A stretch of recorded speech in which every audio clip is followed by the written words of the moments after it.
What's up? I'm on this last one or four.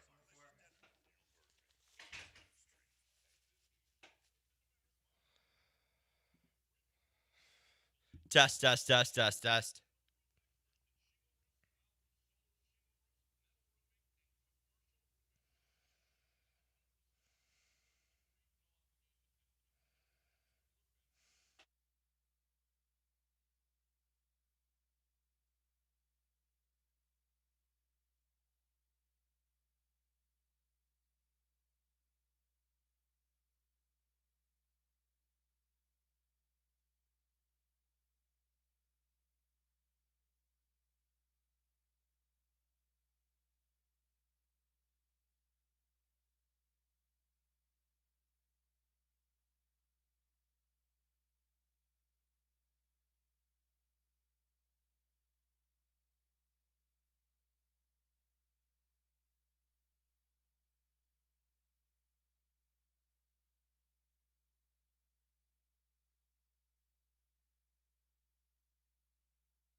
36 holes in the books. Yeah, once again, nice to have you with us. If you're just tuning in, we have 36 holes in the books at the Wyndham Championship.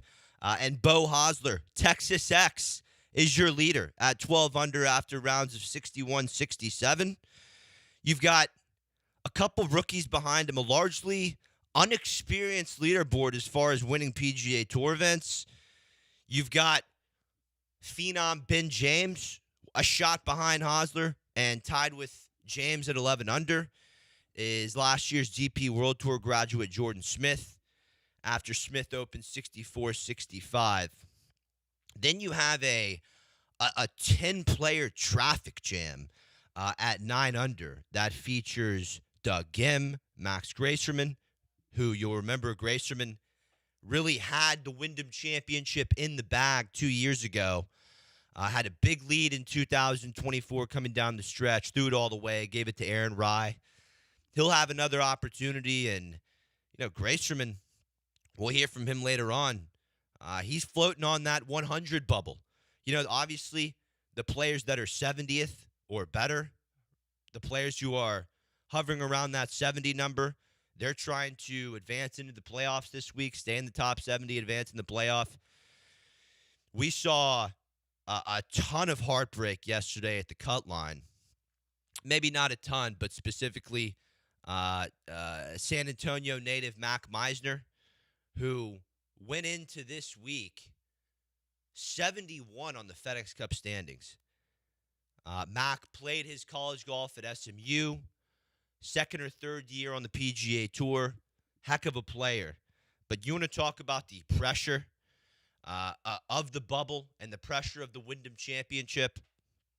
Mac Meisner just needed a bogey on the final hole yesterday, on the 36th hole, to make the weekend and get into the playoffs. And if you remember last year, Mac was on that 100 bubble. And what I mean by the 100 bubble is if you finish the year outside the top 100 and you're not a past champion, you didn't win this year, then you're playing for your spring status in the fall. And that's what Gracerman talked about in his post second round interview, was that, yeah, this is his third year on tour. And he's been mostly around the top 50, top 70, never really had to worry about it. It's a different story this week. And Grayson told the press he's already booking hotels and flights for the fall series. Because if he's not a PGA Tour winner yet, has had his chances, had a big chance last fall at the Bay Current Japan against Xander. Grayson, I don't want to say his job is on the line, because he could go win an event this fall, be outside the top 100, and then re-earn full status. This is a big week for Max Grayson. Back to Mac Meisner, just to finish out that story. He needed a bogey on his last hole yesterday to make the cut, which coming in here at 71, I believe would have needed a solid weekend. Instead, he three putts to make double bogey, to miss the cut by one, and to miss the playoffs. And so that's a big reason why we need to, and as heartbreaking it was, we have to keep 36-hole cuts. That was a big-time entertainment factor yesterday. The situation with Meisner, you had veteran Keegan Bradley, who we'll hear from later on. He had to clutch up down the stretch to make the cut and to keep his playoff hopes alive. You saw a number of big veteran playoff streaks end yesterday. Jason Day had made the playoffs 18 years in a row, 18 straight FedEx Cup appearances, and after a year of injury and a lost 2026, that streak has come to an end. Tony Finau, different story. He's made the FedEx Cup 11 straight years, and he had to clutch up yesterday to make the cut on the number at 3 under, give himself a chance going into the weekend. He needs to go super low, gas pedal down. Back to this 10-player logjam at 9 under, which sits 3 shots back of Hosler. You've got Gim, Texas X Gim, Grayson, Sahit Theegala, who has won a PGA Tour event. You have Alex Noren, 41-year-old who has won a ton across the pond on the DP World Tour, still has not broken through for his first PGA Tour win. You have David Skins, who will not be in the conversation come Sunday. Alex Smalley has played very well this year. He's at 9 under. Mati Schmid and Michael Brennan also at 9 under. Now, Brennan made me sick last Sunday with the way for the second Sunday in a row at the 3M, and then last week in Detroit. He had these tournaments in the bag going into Sunday, and when it was unable to put up really a commendable fight, 5 over in his last 11 holes in Detroit last week. But you'll remember Brennan, he was around at Colonial in Fort Worth a couple months ago, which is a similar track to Sedgefield. I just don't. You're going to, around these firm Donald Ross greens at Sedgefield, I know Thursday, Friday played a little softer. Once it gets firm, you will need the chipping around the greens. That aspect of Brennan's game, we didn't get to this Tuesday. The chipping for Brennan is a lot like Potgieter last year, where you could give Brennan a tailor-made chip from just in front of the green, no break, no slope, and he has a tough time with it. But Brennan's another one as far as FedEx Cup. We should have looked a little more into the fact that after losing that lead last week in Detroit, Brennan's still 105 on FedEx Cup standings. Now, he does have a win back last fall, so he's got a 2-year exemption on the PGA Tour. But, after seeing Koiven win and Thorbjornsen win, we heard Ben James talk about it. These young guys are hungry. And Brennan, to end this season, is not going down without a fight. Excellent work to get himself back in contention. Mati Schmid, I've seen this before, where he fires off in these opening rounds. 64-67 to open for Mati. Younger player out of Germany. I don't trust the broomstick putting that he rocks. I'm not worried about him going to the weekend. And then that last player, the last two players at 9 under, Rico Hoey and then Billy Horschel, who's obviously a scary vet, doesn't need much momentum to get it going. Horschel, 107th on the FedEx Cup standings. Another guy who next week is not promised for. This thing's absolutely stacked. You could go. I look at this leaderboard between Hosler and really, I'm not. When it comes to my outrights, I've got Davis Thompson, who's sitting at 8 under. And then I have Hideki, who is sitting at 6. And I have Sungjae sitting at 5. This leaderboard to me does not start until we get to the 8 unders. It doesn't start until we get to Davis Thompson and Tom Kim. And really Hideki at 6 under. I see this leaderboard dramatically changing heading into the weekend. I see a complete flip happening based on the lack of experience the top of this board has. And I think looking towards the final segment, what's the only thing that I would add going into the weekend? What's the only thing I'm going to add going into the weekend? We do have this somewhat surrounded with veteran winners in Thompson and Matsuyama. My one ad would have to be Tom Kim at 23-1 because he's a past champion at Sedgefield. He has recent winning experience at the Scottish. And my only worry for him going into this week was the putting. That has been there.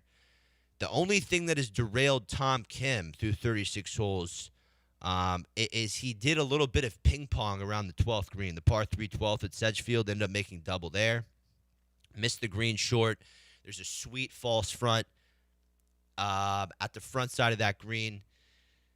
And he hit his first chip shot up there, didn't make it over the slope, came right back down to his feet. Did a nice job one putting for double bogey. But my forecast is by Sunday,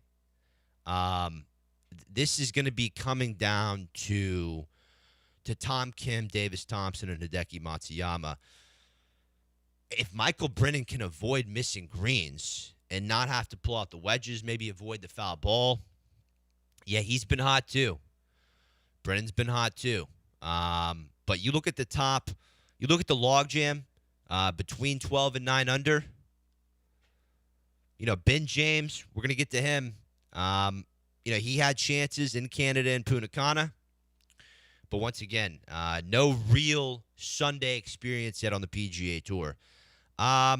Let's see, 1 minute to go in this segment, so we'll probably wait to get into Hosler until the second segment. Let's go ahead and, let's see here.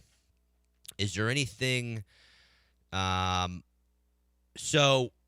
you look way down the leaderboard and the players who have already teed off in their third round, you have a couple players who have already made some bigger moves this morning. Ben Cole's 5 under through 13. He is now at 8 under in a tie for 14th. And as far as Cole's and what he has to do, he came into this week 95th on FedEx Cup, so he needs a top 4 finish if he's going to have any chance. You have Davis Chatfield on the golf course, KFT graduate from last year, pretty much has to win this tournament to keep his job. He's made a bit of a move. How about Tony Finau? We just talked about him. He went off with Keegan Bradley. These are two guys. These are two bubble guys, two veterans, former PGA Tour winners who are just trying to keep their seasons going. Keegan and Tony are both 3 under through 9. So they have moved up to a tie for 27th, making a nice move. Jordan Spieth out on the golf course now. Frustrating second round for Jordan.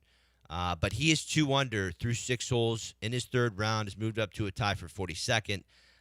Needs a big day. Shocker from Cam Young, the tournament favorite, going into this week at 10-1. He has had a very rough time on the greens this week. He won this tournament by 6 last year. He picked up 10 shots on the field on the greens here last year at Sedgefield. Has not carried the same mojo. The tournament favorite, very outside chance to contend in this tournament. He would need a 61 at some point over the weekend. We'll take a quick break. This is the Golf Hour. We'll hear from your leaders on the other side here on ESPN 97.5 Houston.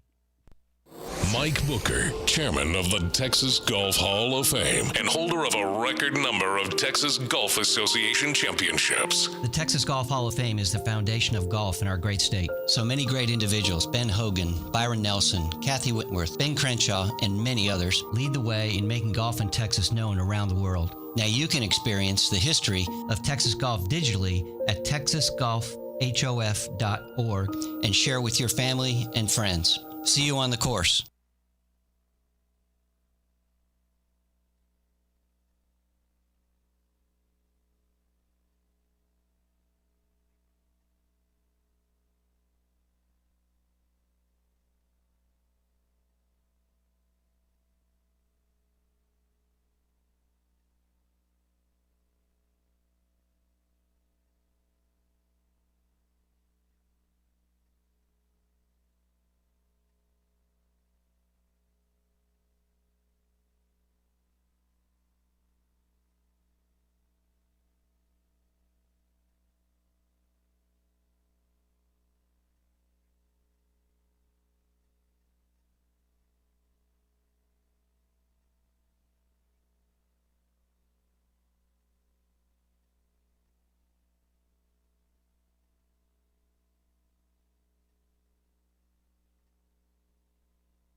This is the Golf Hour on ESPN 97.5 and the ESPN Houston app. From the Huntington Bank Studios, here's Will Doctor.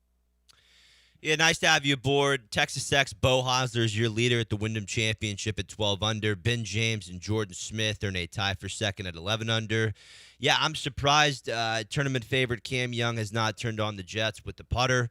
And even more shocked that not hometown favorite, but North Carolina native, North Carolina alum Ryan Gerard misses the cut at Sedgefield for the third year in a row. Gerard has been a common contender over the last couple months. And I mean, I've never heard anyone so confident with the media pre-tournament, really. The quotes that we pulled, I mean, talking about how he felt like the putter was the most trusted weapon in his bag this week, and he's got plenty of experience at Sedgefield, and there's no reason for him to ever play bad here. And he told the media he was pissed off before the week and that he plays better pissed off. I saw nothing from Gerard. I mean, two under to miss the cut on the number? He just, 2 under to miss the cut on the number, 67-71. Put up a good fight there on the back, the front, his back yesterday. But that's a miscut for Gerard. That's probably my biggest shock of the week through 36 holes. Did not think he'd be packing bag again for the third straight year in a row. Let's get into the leaders. Let's begin with Hosler. He fired a 61 on Thursday. He turns around on Friday, opens bogey. And he has not had a ton of time in contention this year. Only one top 10 that came back at Myrtle Beach at the beginning of May. So after the bogey start, not sure how he was going to recover. And really, he steadied himself. Made it 2 at the par 3 12th, fought his way all the way back to a 67 and to maintain the lead going into Friday. Two of the harder holes out here, I think. But yeah, certainly didn't hit one good shot in the first 30 minutes of the round today, and I was really happy with the way I kind of righted the ship and made a 2 on hole 11 or hole 12, which is a really challenging hole, which kind of moved the momentum back in my favor. And kind of all day I felt like I was fighting it a little bit. Sometimes poor execution, other times just by happenstance felt like I was in kind of awkward positions, and to shoot 3 under par on a day like that was really, really good. Sometimes even more satisfying, frankly, than shooting really low. So this is Hosler's 252nd PGA Tour start. Yesterday, I believe, was his 800th round on the PGA Tour.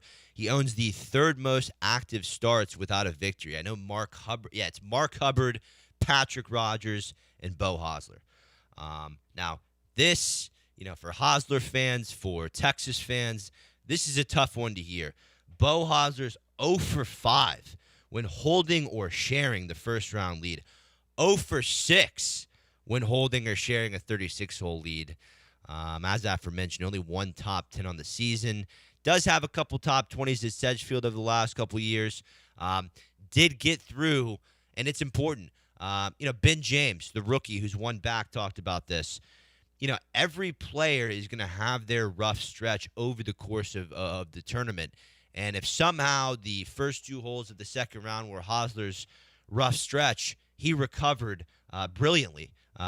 He started on 10 yesterday, bogeyed 10, bogeyed 11, recovered with birdies at 12, 15, and 16. I thought that was sharp.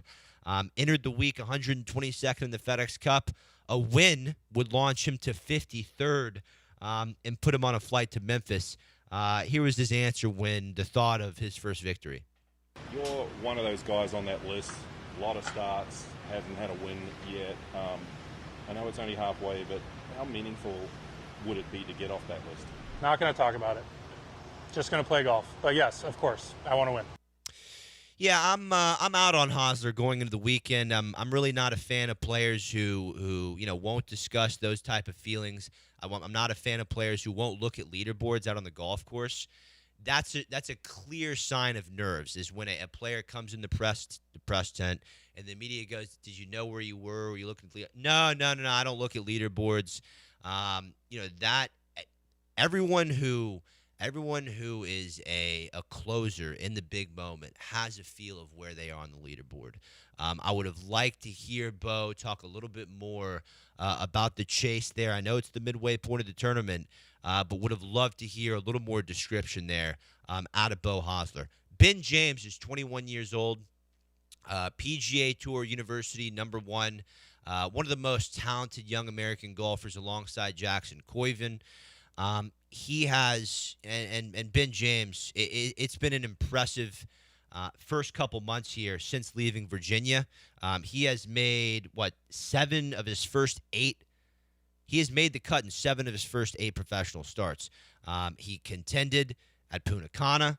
He contended up until the halfway point of the RBC Canadian Open. His first 2 rounds in Canada back at the beginning of June looked a lot like his first 2 rounds this week.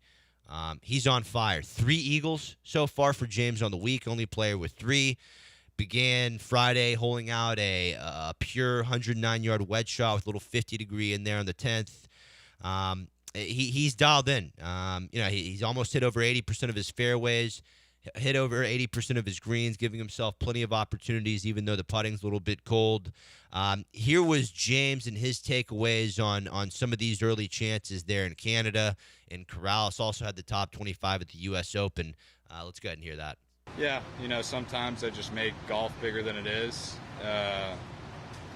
It's not that big, I'm just going to do the best I can, play as smart as I can, and keep doing the right things. I'm doing a lot of things really well, and just going to keep going for the weekend.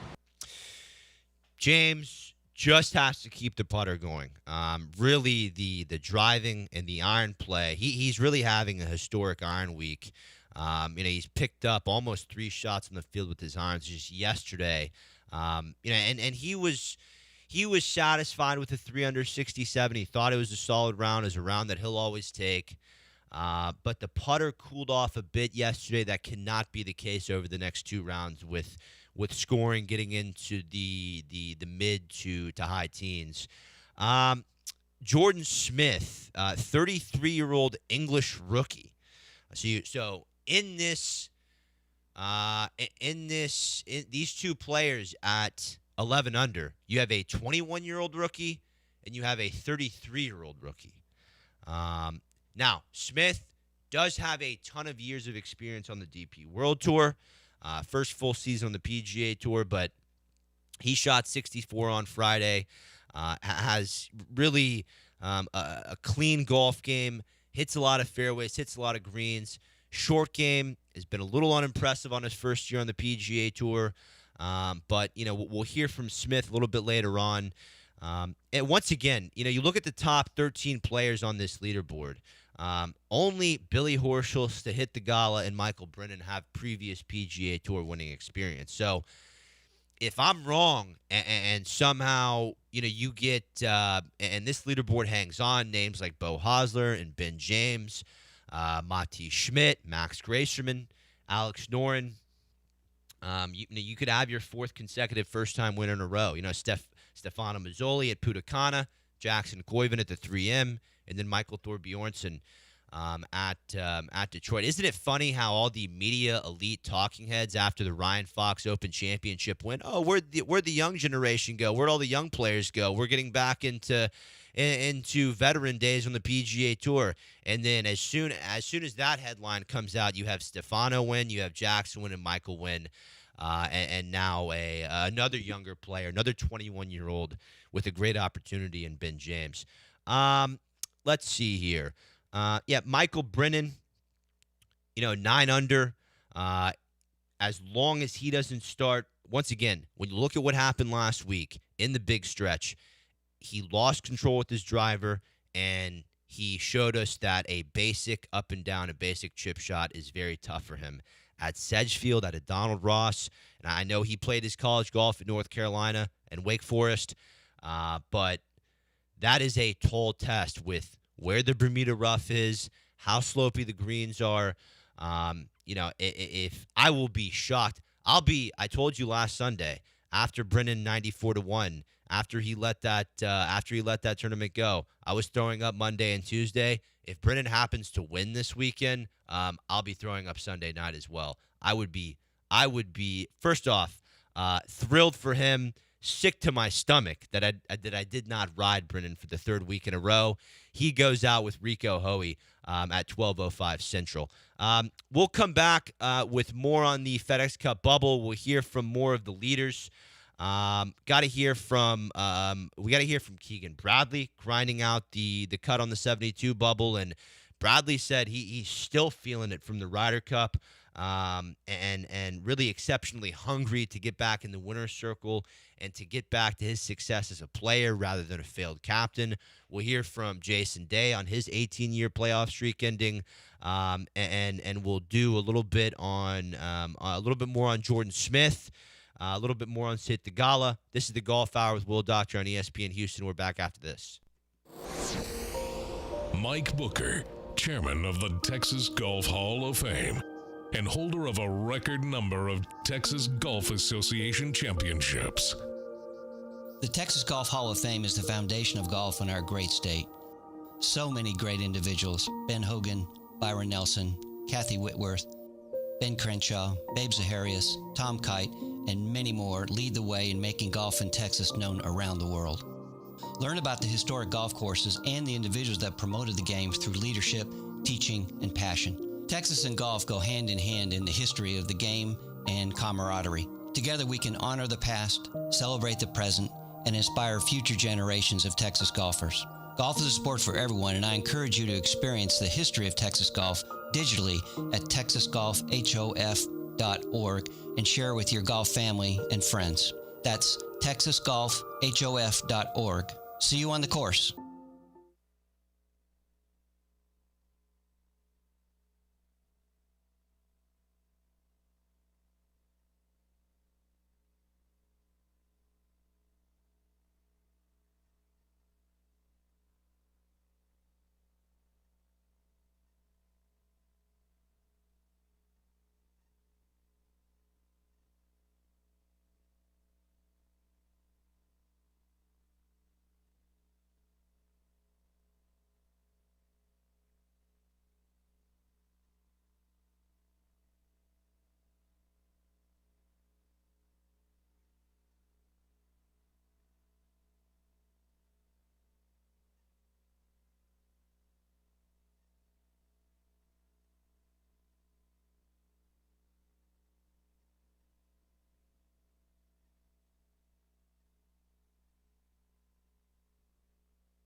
You're listening to the Golf Hour on ESPN 97.5 and the ESPN Houston app. from the Huntington Bank Studios. Here's Will Doctor.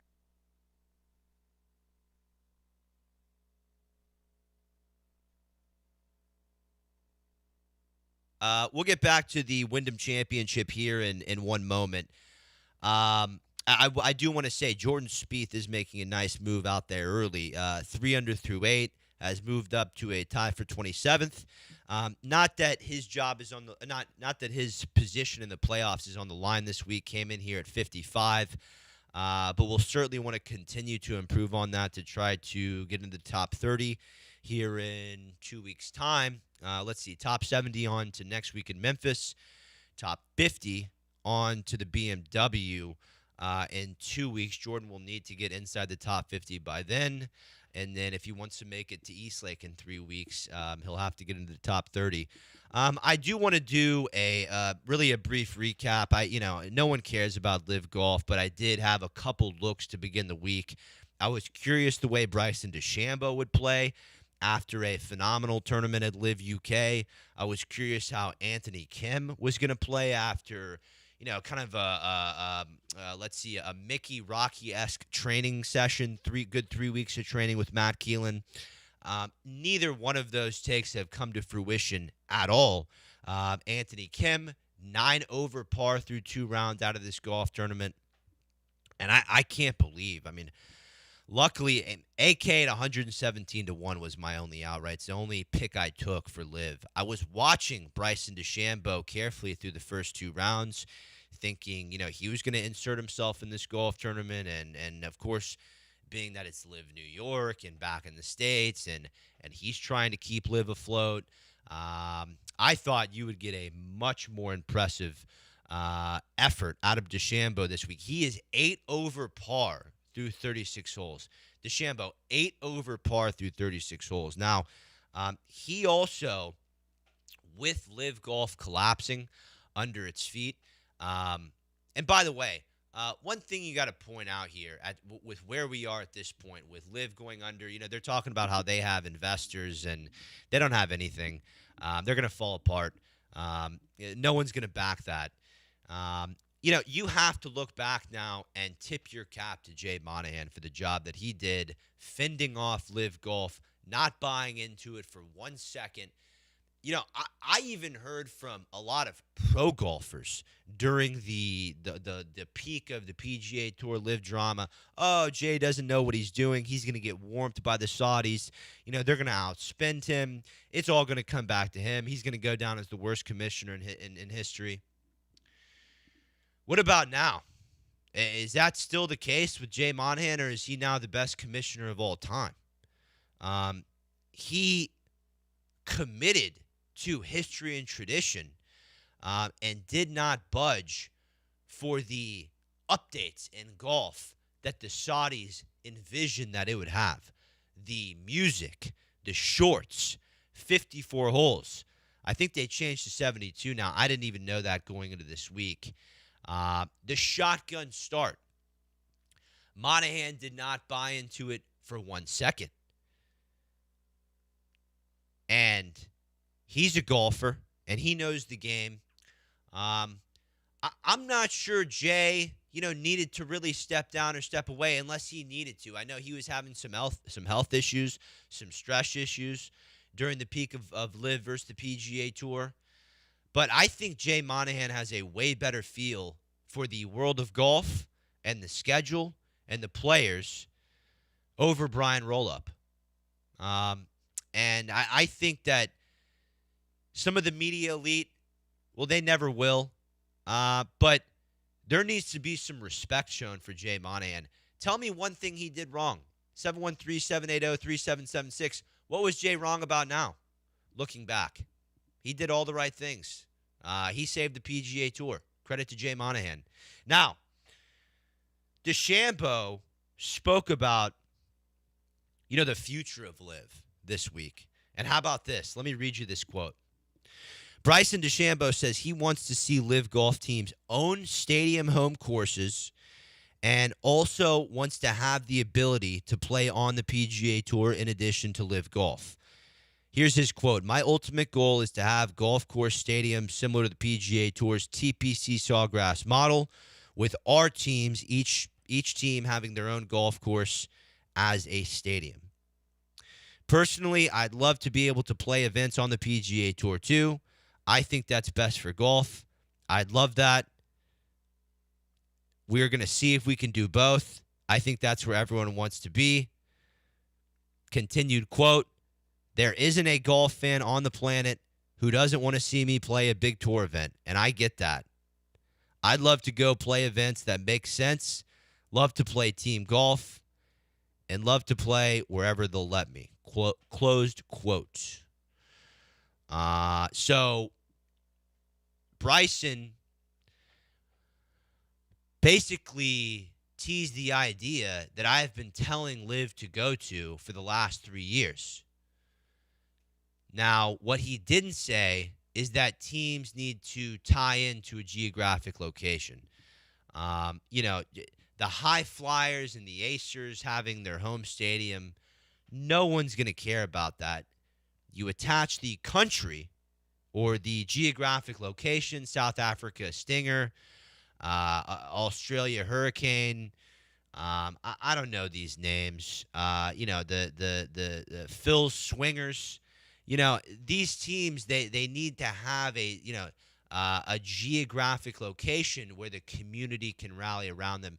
It's too late. It's not going to happen. They don't have their CEO, Scott O'Neill. He doesn't know what he's doing after failed jobs with Madison Square Garden and NASCAR.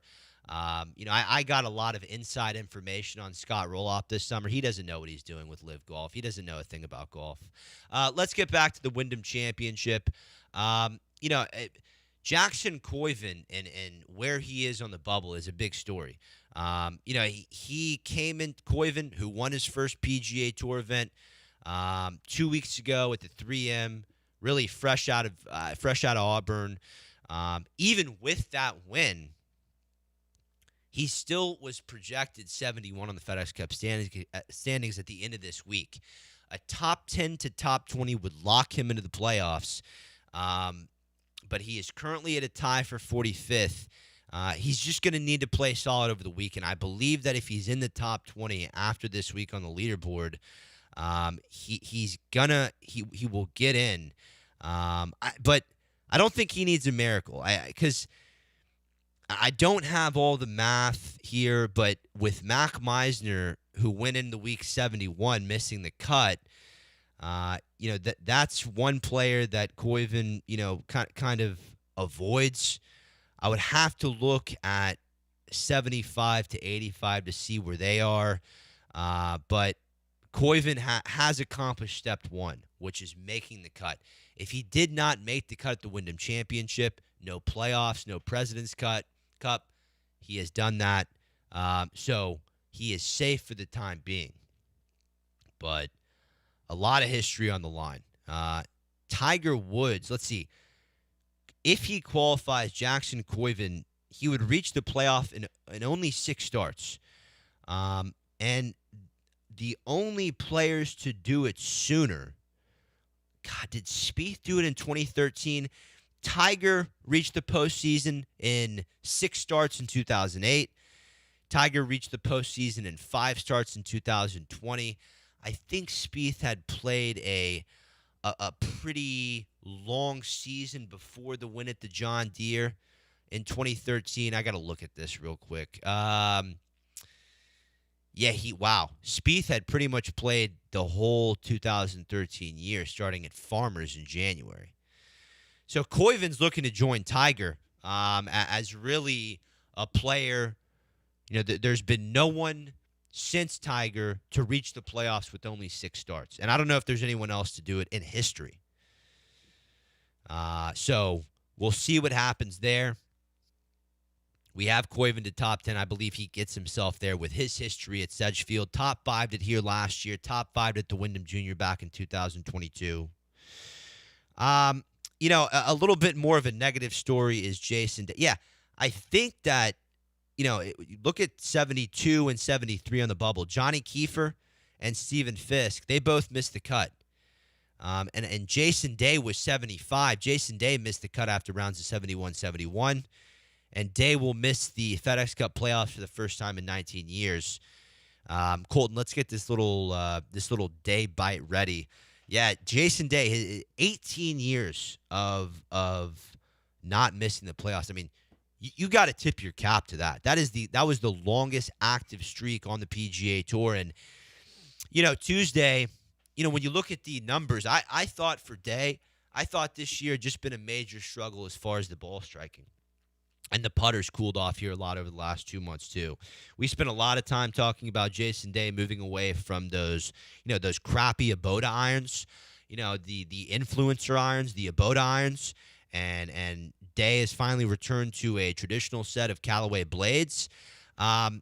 It turns out that it really this has a lot more to do. His struggles have a lot more to do than just equipment. I mean, he said his body's done. Day, he needs a break. Missing the playoffs, this is coming at the right time. I'm looking forward to taking some time off. My body's been really awful actually this year, so just to try and grind through it has been tough. The last 2 days have been pretty hard to try and get my body ready. Wanted to play like 3M in Detroit, and unfortunately I couldn't do anything there. So yeah, I mean it was a good streak, obviously, but I would have loved to keep the streak going, but things happen, and you're not gonna keep everything going forever. So best to kind of take some time off, get my body sorted, and try and come out next year and play well. Once again, a hats off. That is a historic run right there. 18 consecutive playoff appearances. Jason Day, go get healthy. Go get some dependable equipment. He needs a complete makeover as far as the bag, and I think, I think he ought to go sign with another apparel company as well. I'm so tired of the Malbon Golf and the outfits that this company rolls out. The full camo. They had him in a sweatsuit at Pebble Beach. What a disgrace to the game. What a disgrace to the legacy of the game. I imagine we were in Ray Floyd's era, Charlie Epps' era, and someone comes out to the first tee at Pebble in a sweatsuit. This is not live golf, Malbon wants to continue to grow in the game. They ought to go do a deal with live golf and outfit all those clowns. Another vet who had different luck than Jason Day yesterday was Keegan Bradley. Now, he's even through 12 today. He's in a tie for 72nd. This also helps Koyman. Keegan is someone, in theory, if he went on a run, he's someone who could push Koyman out of the top 70. It's not looking like that's going to happen.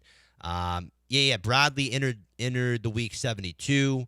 And he played yesterday. He played his final 6 holes in 3 under. Keegan Bradley to survive the cut. That's ballsy work from the veteran. Needs to make a move. I mean, needs to basically.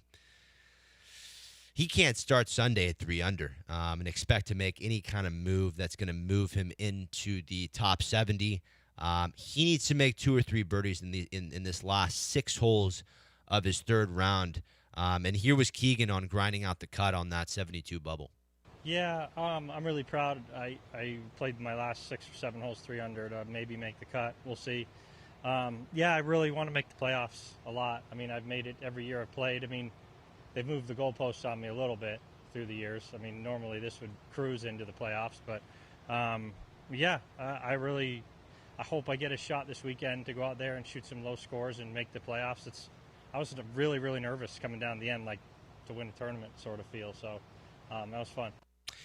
Yeah, and Keegan, later on in the interview, he said that the Ryder Cup last year, it's still weighing on him heavily, and that the first part of this season really got away from him with all the heat he was getting from mispicking the team and really not making data-backed decisions at Bethpage And, yeah, it cost him. You look at Keegan's first 6 events of the season between the Sony Open in Hawaii and Valspar at the end of March, and, his best finish was tied 29th.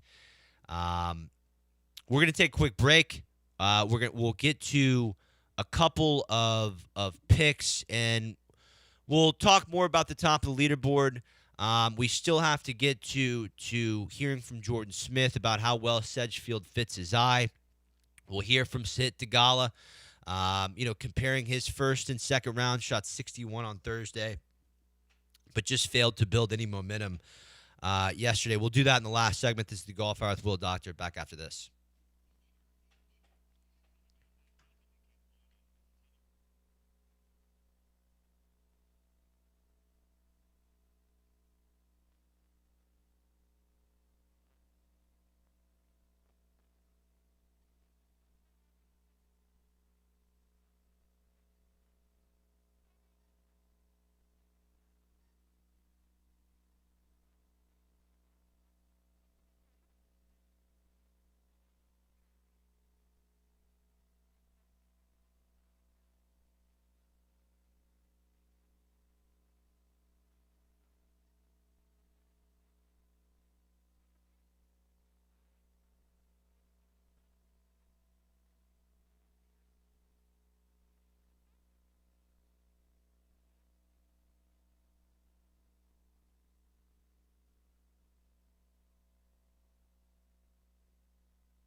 The Golf Hour continues now on ESPN 97.5 and the ESPN Houston app. From the Huntington Bank Studios, here's Will Doctor. Listen, better late than never as far as the top of this leaderboard finding their games in the nick of time here before the 2026 PGA Tour playoffs. Beau Hosler, your leader at 12 under. Texas X. Shout out Sean Mapes, another Texas X coming up on the bullpen next. Beau Hosler went into this week 122nd on the FedEx Cup. If he wins this thing, he moves to 53rd, extends his season, and keeps his job. Ben James will have his card regardless next year. Came out of Virginia as the number 1 PGA Tour rookie, and really has done a phenomenal job to get himself in contention a couple times in Canada and Punta Cana. Now has another opportunity at the Wyndham Championship, and this is just going to be another learning experience for him. If he can keep the putter going, Ben James will win because he is a freak ball striker. He's an unbelievable striker of the golf ball, and I think really over the next 5 years, alongside Michael Brennan and Jackson Coyven, really going to be a leader of this next generation. Jordan Smith is very interesting. I mean, a veteran on the DP World Tour, but fairly unexperienced on this side of the pond. Came in here 68th on the FedEx Cup and has done a nice job. One of a few DP rookies who is not worried about their job for next year because he's not floating on the 100 bubble. He's floating on the 70 bubble, and he started 68. As long as he doesn't completely flare out, I believe probably as long as he stays in the top 20 or top 30, Jordan Smith is going to be in the playoffs next week, and he loves Sedgefield thus far. 65-64 start. Here was Smith on how the Donald Ross design fits his eye. Yeah, I think it suits my game. I hit a lot of fairways, a lot of greens, which you need to do out here. The rough is brutal in spots. It just sits straight down, and it just comes out dead. So make sure in the fairway is really, really key around here. And then also the greens are some of the toughest we'll play probably all year. They're slopey, fast. So yeah, I think it's just suited my game from the get-go. And like I said, the putter's been good to me the last 2 days. Yeah, I'm really interested. Yeah, Smith, do I think he wins this golf tournament? No, but I do think he stays in the top 10 on this leaderboard. When I look at the players in a tie for fourth, the big log jam, Max Gracerman is very interesting. Gracerman told the press yesterday that, this year, when you break up the California swing, the Florida swing, the Texas swing in the back half of the season, some part of his game has evaporated in each one of these swings, whether it be the driver, the irons. He said he was tinkering around with a bunch of different putters, and that was something he regrets doing at this point. One of the best putters on the planet coming into this year, and decides to start tinkering around with the putters. I don't understand that move. But Gracerman is someone who has experience contending here, and he has contended at tournaments, even though he hasn't been able to hold anything. Has a lot more experience than the rest of the top of this leaderboard, and so does Sid Theegala, a PGA Tour winner who, the only thing with Theegala is he's another player. He hasn't spent a ton of time in contention recently. Played very well at the beginning of the year around California. Top 10s at Torrey and at La Quinta. Had a top 10 at Bay Hill and in Houston. But since the beginning of May, his best start, 11th at the U.S. Open. Outside of that, hasn't finished better than 32nd in a PGA Tour event. So, not that his job's on the line at 43, but he's someone who had a strong start to the year and has looked really good with the iron play and the short game, the putting. But at Sedgefield, narrow fairways, tall Bermuda rough, can he keep it together with the driving accuracy? Here was Theegala's assessment, comparing his first round 61 to a little bit more of a choppy second round. Yeah, definitely every part of my game was significantly worse. Kind of a bummer. It felt really good. My swing still feels good. Just didn't start. My start lines were not as tight today. Didn't roll in as many putts either, and missed a few short ones, but kind of managed my way pretty well, I'd say. I don't know how many fairways I hit. I hit a few to end the day, which was nice, but probably missed half the fairways again, and it's just so hard to play out of the rough out here. And then the chances I had, I did feel like I took advantage of most of them, but didn't have as many as I would like, especially with how soft the course is playing, and out of the fairways you can really shoot a low number. So, but it's okay. I'm in a great position for the weekend. I wouldn't be surprised if someone gets low teens, mid-teens even, but kind of know what you have to do on the weekend. You just have to, gas pedal's got to be down. What he just explained with the struggles of the driving accuracy, it's the same reason why I struggle to trust Michael Brennan on this particular golf course, is when you start missing fairways in, like Theegala said, in this Bermuda thick rough, it is tough to put it on the green. It's going to be even tougher over the next 2 days with all the pins tucked. To make a pick heading into the weekend, as aforementioned, have Hideki at 27-1 within striking distance. Have Davis Thompson at 57-1 within striking distance. Is Sungjae on the golf course yet? I don't believe so. He tees off in 5 minutes. We have Sungjae at 5 under. This is a perfect course fit. I would not rule him out yet. He could go shoot 61 today. The one outright addition that I will make heading into the weekend will be Tom Kim, Tom the Tank Engine, at 23-1. I don't think this leaderboard truly starts until the 8 under range. Now, you do have Nico Echeverria climbing 5 under through 9. At 8 under, he's starting to get prepped for the President's Cup. He's starting to get prepared for the fall season when he really comes alive. This leaderboard starts at 8 under, in my opinion. And the one player who we don't have, who is at 8 under, who has won recently, who has won at Sedgefield, played very well here, that is Tom the Tank Engine Kim at 23-1. Everyone, enjoy your weekend. Thank you, Colton, behind the ones and twos. The bullpen is next. Stick around.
Welcome into the bullpen, ESPN Radio 97.5. Brian McDonald, Sean Mapes. Cam Smith will be with us here soon. He had a little bit of a dog emergency at home. Dog's fine, but apparently threw up all over the place, and so he's got to clean it up. Yeah, the dog's not 100% Yeah, fine. maybe not 100% fine. Yeah, he's doing all right. What was the Astros buzzword for years? Discomfort? Discomfort. Yeah, the dog's dealing with some discomfort.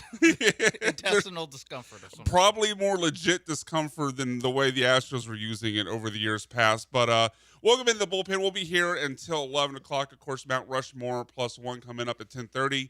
Got a lot to get to. We'll talk about the Astros win last night, some of the things on the horizon for them. Also talk about some college football and NFL storylines, some of the buzz around the Texans camp, a whole lot more. And again, I'll mention again, Mount Rushmore Pulse 1 at 10:30. We got Colton behind the board with us for the first time. First timer. I don't know if Colton's aware of this, but I believe this now also gets him into the Texas Radio Hall of Fame. Yeah. In far less Yeah. than 26 years to take those bums. Lance is down the hall. John and Lance. That's why. Yeah, I got to say it a little bit softer. A little bit softer when Lance is 3 doors down. But let's talk about the Astros game, Sean, off the bat. Good win last night. The Astros, I think I want to start with Cam Smith because it's a guy that He's not here yet. Well done. Well done. That's why they pay you the big bucks. Yeah. It's like the Astros. year 2 of that joke. Yeah, year 2 of that joke. But the Astros, Cam Smith, came through last night with 2 home runs, and he was someone that, I mean, I'll admit it, hands up. I've dogged him for a while. Hands up. Boo this man. It's boo this man, right? Because before this hot streak, and we're about to, I'm going to bury him before. It's a little bit of a compliment sandwich here. I'm going to bury him, then I'm going to pat him on the back. But before this hot streak, he was literally the 6th worst batter in all of baseball in terms of batting average for anyone that qualified. Oh, no, I'm sorry. I think it was outfielders. Maybe it was all of baseball. I can't remember. It was at least outfielders. But either way, bad. And all of a sudden, he's just been lighting it up. 2 home runs last night. And last 8 games, Sean, he's hitting .413, 1218 OPS, which is above what Jordan does on the reg. Now, this is an 8-game sample size. Like Barry Bonds. Prime Barry Bonds. Yeah, it's like prime Barry Bonds. And I just point out, again, just to show it because it's easier to digest the numbers when you put it over 162 game pace, not actually saying he's going to do this. 162 game pace of 40 homers and 121 RBI. Cam Smith is on a tear. Yeah, pretty good. He's going to be the best player in baseball over the next 162 games, says Brian McDonald. Not what I said. Yeah, it is encouraging. He's still, in the stage of his big league career where you're just like, I'm willing to go, yes, this is a small sample size. Yes, I don't think he's going to hit 440 home runs and 100. If he does that, Sean, greatest player of all time. Greatest player of all time. But it is like encouraging, and it's more of like now at this point, it's more of like, okay, this is raising, or at least building back some of my expectations that I have for him for 2027 and if there is a 2027 and beyond, but small font there. 2027 for the maybe 60 games that they play. But I think that this is more of like a long-term, like, okay, this is encouraging. The young fellas figuring it out at least a little bit. And again, it is an 8-game sample, but he is playing very well. See, I'm torn where to fall on what to make of like a sample size of Cam Smith, because we've seen him do this before. Yeah. Beginning of his rookie year, he was pretty good, slumped off. Then we know right around the All-Star break with that Dodgers series, got white hot, and then back to being a bum.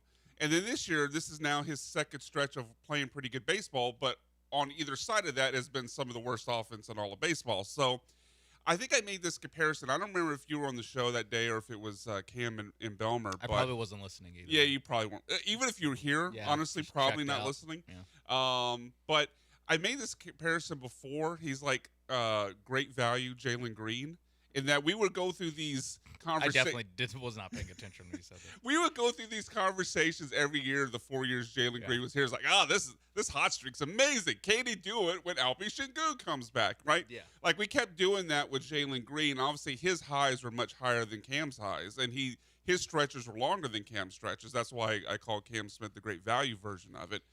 But I do start to wonder, is like if he wasn't so young, I would go, okay, this is just a Jalen Green hot streak. It doesn't mean anything. But because he's so young, because he had so little time in the minors, only 5 games Double-A or higher, like I wonder if this is just a young guy finally figuring it out, or is this just a Jalen Green hot streak? Yeah, I mean, so the home run numbers, because that's the Jalen Green comparison, is the like Jalen Green, his hot streaks were just like when he made 70% of his 3-pointers. Right. And when he didn't, bum. Yeah, and it's like he played the exact same way in his good games and his bad games. It's just he would go have a 10-day stretch where he just made 7 out of every 10 threes that he took, and so he'd score 36 points per game over 12 games.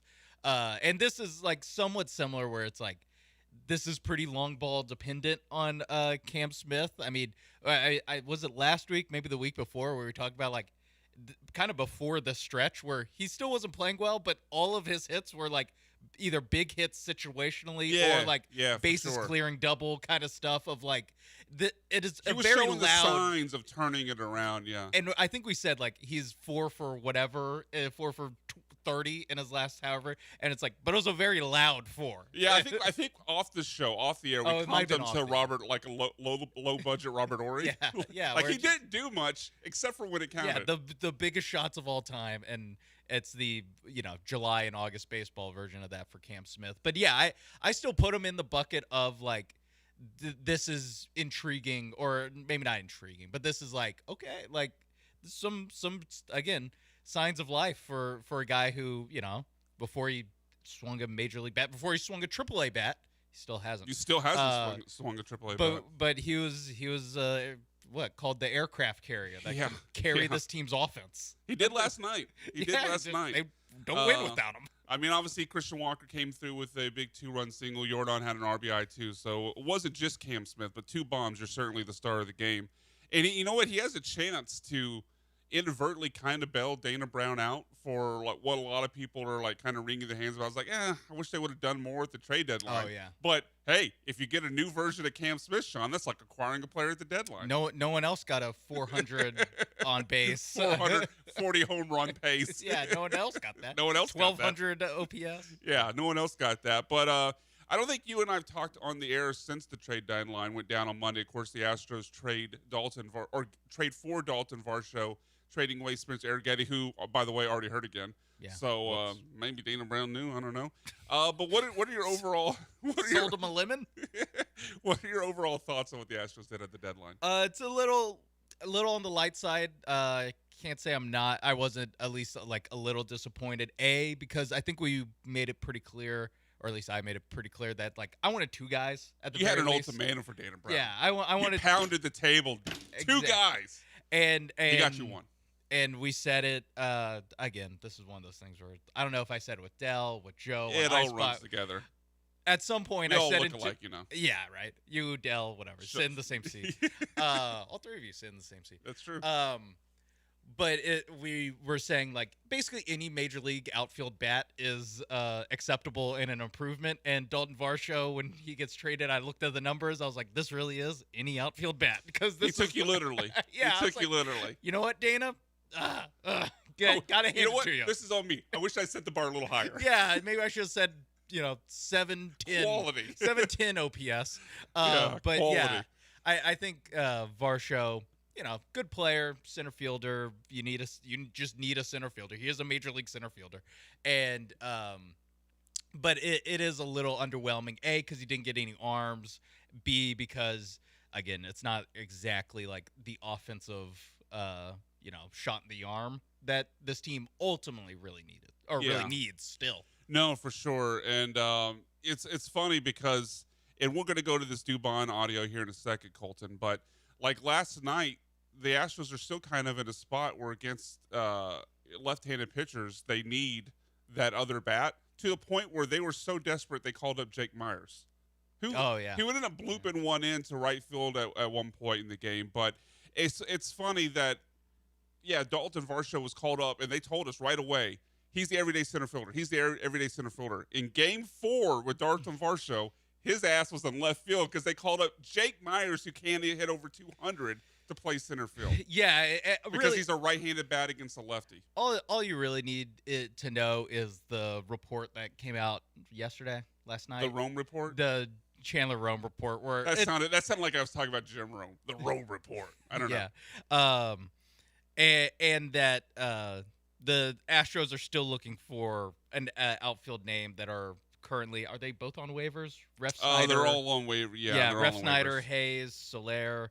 And we looked at the numbers of Jorge Soler the other day. It's no bueno. Yeah, no bueno, for sure. and he's a DH, so I don't know what you. Yeah, do he hasn't. I don't think he's played the outfield on a regular basis in a while. But that it speaks just, to the deadline you had, where Yeah. 4 days later, it's like 4 we're days still later. looking. By the way, not only are we still looking, but the guy that we told, everyday center fielder, 4 days later he's in left field because Yeah. we have to call up Jake Myers, who can't hit above 200. Yeah. To be on the major league roster. I think that's more. If I were to guess, I'd say that's more of a left-handed pitcher Yeah, thing than it's a platoon thing. Yeah, and it's like a platoon thing for sure. For whatever reason, they like Jake and But center that more speaks than to what they Varsho. did at the deadline. Like, you're still in a spot where against left-handed pitching, you don't really have an answer in left field. Yeah, and even like Ref Snyder is like right-handed only or left-handed pitching only. Like he is a split like right-handed merchant. Trammell. Yeah, it's like that to me. I always just am like, can we aim a little bit higher than a guy who cannot pitch against or cannot play against half the league? Like over half the league. Yeah. I mean, what percentage of That's major true. league pitchers are I was right-handed? just thinking 50-50 left-right. You're right. Left-handed pitchers are less likely. Yeah. And I'm like, I would just like a guy with a little bit more neutral platoon Sure. splits that can like just play. And then Trammell can be like a pinch hit option, but I guess that's asking too much. Obviously, that's that's asking asking way too much. too much. Look at where we're at. You know who? It's strange, Sean. You know who? He hits right-handed. He Okay. can play center field. Sounds good. Team's familiar with him. Okay. 720 OPS. Wow. Pretty. Wow. George a Springer? Gold Glove defender. Wow. Whoa. Would you like to have that guy on your roster? Yeah. I mean, we're just talking about Rob Refsnyder. Yes, I would His like name that is guy. Mauricio Dubon. Heard of him? Heard of him? Yeah. In a funny moment the other day with Mauricio Dubon with the Braves broadcast. Go ahead and play that audio for us, Colton. And what about taking the ball off the helmet from a catcher tonight? That catcher by surprise. Do you have any idea what was going on? I braced myself. I kind of knew what was going on. You know, they teach the catchers to do that in case you move and everything. He was apologizing. I kind of felt bad for him because he felt so bad. So I kept telling him, don't worry about it. Next time I'll kick your ass. This is live TV. Okay. My bad. Sorry, kids. I think he was okay with that. Soft boy. Yeah, I mean, Braves broadcast. Show me without telling me that he didn't watch the Attitude Era with Stone Cold Steve Austin without telling me, right?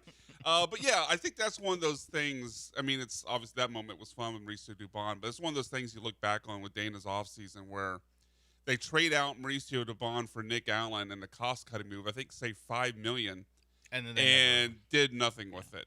And how much better would we feel about the outfield if it's Dubon playing every day, or at least being the left-handed platoon to Trammell? Like, I mean, if he's that option in center field or the outfield that we're talking about instead of Rob Refsnyder and Austin Hayes and Jorge Soler, Literally guys who got cut. Yeah, it's like it's Dana Brown's made moves. Not all of them I like, clearly, and that was definitely one of them. No. I don't know where that falls in the pecking order of.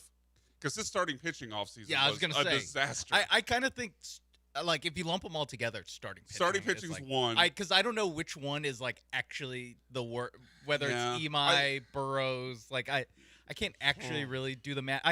Burrows, he gave up Jacob Melton. What were some of the other names here? We have Ryan Weiss, Nate. So Weiss is actually the worst pitcher of the bunch. Four pitchers he acquired in the offseason were DFA'd like more than a month ago. Nate Pearson, Ryan Weiss, Rodri Munoz, and Christian Roa. I forgot. Exactly. Roa? Oh, yeah, he got defaced. Then you have Imai, who they're paying $18 million to be in the bullpen because his ERA is 5.55. You have Peter Lambert, thumbs up, got that one right. Mike Burrows, 5.99 ERA. His ass was demoted to the minors. I think Burrows is worse than Imai because he's just like not in the major leagues. Yeah, and then Kaiwei Tang, who maybe feels a little unfair to put him on this list, but he's been pretty. Who? Kaiwei Tang. Oh, sorry, Dong. Oh, Kaiwei Dong. Yeah, thank you. He's now demoted as well, and been just the guy. Yeah, that was kind of a. You know what? Let's go to break. Cam's finally here. He's cleaned up the dog puke. Let's go to break. We'll get him on the Astros conversation when the bullpen returns. ESPN Radio 97.5.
You're listening to The Bullpen. On ESPN 97.5 and the ESPN Houston app. Live from the Huntington Bank Studios, here's John Belmer, Cam Smith, Sean Mapes, and Brian McDonald. Welcome into The Bullpen, ESPN Radio 97.5. Brian McDonald. Welcome to the show, Cam Smith. Hello. Sean Mapes, our man Colton behind the glass. Cam, what'd you do right before we... Like, the listeners on this fine radio program didn't get to hear you do whatever the hell that was right before the segment started. That was my wake-up. Were you psyching yourself up? What Yes, was that? I very much was. So, Do you normally do that in like the car? Yeah, before no, you you did right yeah, in I front do. of Sean and I. Usually I'd pull into the parking lot and I would do that, but didn't have that time. It's like so a full Cam. Well, you didn't headbutt a door, so it can't be full Cam Scattaboo. But it felt like you're going Cam Scattaboo on it, psyching yourself up there. I was. Everything all right? I know you were. The dog caused you to be late here. She did. She got a little sick. I'm also running on like 3 hours of sleep. Yeah, you said you worked 21 hours? I worked straight? all 3 jobs yesterday. Straight? Wow. Straight. 21 hours straight? 9 to 6 at the school. My last day, which was eventful because I had to say bye to my kids. Then I came here for 3 hours, and then I went straight to the bar and didn't get out till 4:30. Damn, Cam. Yeah. Hey, you Damn those karaokeers. I mean, you're already here, but if you want to leave, it's cool, man. Yeah. No, I'm Gucci. That's what You I said. good? Yeah, when I'm you good. walked in. I was like, I would not have shown up today. No, I would not have showed up. You're more of a man than I am. So we were talking about. We're all men here. Yeah, well, maybe you plus sign over Sean and I, but we were talking about the Astros game last night, Cam, and their moves at the deadline. Before we move on to some other thoughts on the Astros, your overall impressions from last night and the Astros at the trade deadline.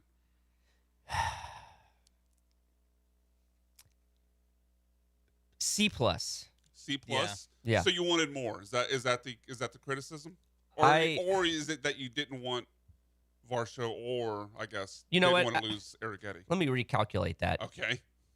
D. Oh wow, it went down. I'm not a big fan. I understand the allure with Varsho 2 years ago. I don't get it now because Yeah, he's not in great form. Expiring too. Yeah, dude can't stay healthy. He's played like 85 games on average the last 2 years. Everybody talked about, oh, he's like a power hitter. Okay, he hasn't hit 20 home runs in 3. I think he hit it last year. Did he do it last year? He hit No, it? he's not a consistent 20 home run guy, to your point, but I believe one of those years he hit 20 was last year. Yeah, it's just funny how like we were talking about all these outfielders and not at one point did we mention this guy. And then we trade a starting pitcher that we need because starting pitching was probably the biggest need on the team and traded it for... More so than outfield? I mean, they're both definitely needs. I'm not trying to nitpick, but like the outfield was pretty historically bad outside of whenever Jordan decided to randomly play left. I think that if we're considering this team making the playoffs and what they need, I would have to say starting pitching. I guess my pushback would be like there was at least 2 starting pitchers like, yeah, okay, we're cool. There was nobody in the outfield prior to the addition of Dalton Varsho, which you could argue still not one of those guys that I was cool with. Well, not a big fan of Lamonte Wade Jr.? No, Lamont. No, because he's Sean and I were talking like in the last segment. They've unfortunately stacked their roster with a bunch of outfielders who can only hit either lefties or only hit righties. And Lamont Wade's one of those guys too. Like he can only hit righties. He can't play against lefties. Taylor Trammell can only play against righties. He can't play against lefties. Until recently, Cam Smith was really only good against lefties. Like until last night. Yeah, until last night, and he was amazing. He was one of the stock ups. Yeah. So shout out to your boy Cam Smith. Cam Smith. Thank you for that one day of a stock up. No. Hold on. Scroll down. Yeah. See, look, 8 games. 8 games. I apologize that I didn't talk more about myself. Yeah. Okay. Thank you for the apology there. But yeah, I get the criticism. I was hoping more for really just aggressiveness with it. Like whether it be 2 outfielders or an outfielder plus a starting pitcher, Sean, like I was just hoping Dana Brown was going to take this like, hey, we actually have a chance to do something. Not only are we leading the American League West, but we're only a couple games behind the White Sox for a bye. Like there's a chance to really do something here. And he didn't really treat the deadline like that. Yeah, and I wonder, I mean, I think it's fair to wonder. I'm probably not the only one that's wondering, like, how much was he allowed to do given the Brian Abreu, Trevor Larnach. Larnach. Yeah, Larnach. Yeah, whatever. That vetoed trade, or reportedly Do you believe that trade. report? Yes. I do too. I do too. Because it got picked up. It like got the Twins were talking about confirmed without being confirmed by like Passan and Rosenthal and all those people. So shout out to that rando that had that first. I think his last name was Marino. Yes. I just remember it was like, that's an NFL quarterback. Mike Marino? Mike Marino maybe. But yeah, I wonder how much freedom Dana Brown had to, throw some chips around. Although it's not like what's it called? It's not like Jim Crane's normally like super prospect hoardy. Like he wants to make the splash. Yeah, and so that's what makes it even weirder. It does, because I also don't think that we got the full story of what that deal was. I have trouble believing it was just Abreu for Larnach. Like that would seem pretty lopsided in the Astros' favor. Like I have to imagine that there were prospects involved. Yeah. Maybe prospects that they didn't want to give up. But to your point, and which is a point I made last week at the trade deadline, Jim Crane has never seemed like a prospect hoarder. So if he's the one vetoing it and seemingly vetoing it over prospects, that doesn't add up. Although maybe he's just vetoing it over the Abreu part of it, because he said, or it was reported he said before the deadline, gave the team an edict to not trade from the Major League roster. Yes, which, ouch, Spencer Arrighetti. Yeah. Well, technically he was on the injured list. I know, but still. I know. It's a little bit of a... Well, wow, I guess they didn't think of me as a Major League contributor. And listen, since June, not really. And Brian Abreu, like if you're box score watching, you're like, hey, what is it? 11 straight appearances? 10, I don't. Maybe. Yeah, maybe. I know the numbers since May 1st are fantastic.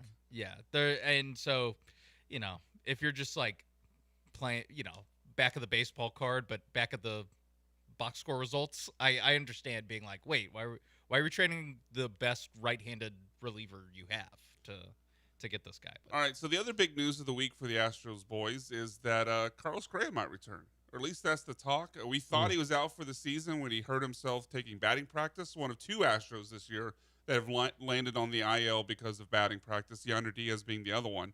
But Carlos Correa got cleared to resume hitting activity. I still don't think he's close. I'd be shocked if we see him, frankly, in August. But I'm starting to believe that there's a real chance that Correa comes back. What is your belief in this possibility, Cam? I think he comes back. But I hope to God that they take it slow with him, because we need all the... You talking about playing him at DH? What is your definition of slow? I would say DH. Okay. Yeah, I would say DH. I mean, you need some pop in your back. You need somebody that's got some sort of playoff experience. So for me, if he's healthy, even if he's only 80%, I would much rather have him in the lineup at some sort of capacity than, slow balling it and be like, no, we don't want him to get hurt. Especially because if you're DHing him, you're putting Jordan in outfield. See, that's the problem. Well, you know what? As porous as the outfield has been, yeah, I'm okay with Jordan playing a little bit of left field. I just don't know. I hear what you're saying. He's a player over 30 who's been injury prone. It makes sense to bring him along slowly. I don't know if this team has the luxury to play Carlos Correa at third base, because of how their roster is constructed. That means... Well, that's why he's saying DH. Yeah, I'm sorry. Yeah. Play Correa. I'm sorry. Play Correa DH. What did I say at third? Yeah. Oh, okay, my bad. I don't think they have the luxury of playing Carlos. How would that work in your lineup, Sean, if Carlos Correa is at DH? I guess Jordan's obviously having to play in left field every game, which... It's fine at Daikin, but do you really want that on the road? Maybe that's something where that's part of bringing Correa along slowly, is just that when he, when you're at home, he's DHing because Jordan's on left. Exactly, okay. And I'm kind of building in the fact that Correa got cleared for baseball activities earlier this week. I don't know if he's gonna play a ton this season, so it really is can Jordan do it for whatever the last 3 weeks of the season, and then maybe the playoffs? It's less of an ask for me of you want to be safe with Jordan. I mean, you do a show with someone who has the Jordan rules for sure. And where like there's so many of them now. What was it? The Wednesday. The one where he slid home? No, the last Toronto game where he didn't slide. Yeah. And I'm like, you know what? I'm not mad at him for not sliding. Like, Jordan's so weird, man, because there was that play at the plate yeah. like a few games before that one where he came home on a tag up and he slid in and it was so awkward. I'm like, Jordan, like just wait to the next at bat. Yeah. Just wait. I was and just then, about to he say, hits the double to drive in Pena on Wednesday, and he got deked, I guess, by the shortstop, it looked like. And, yeah, not great. But I say all that to say, like, 162 games of this alignment, like, absolutely not.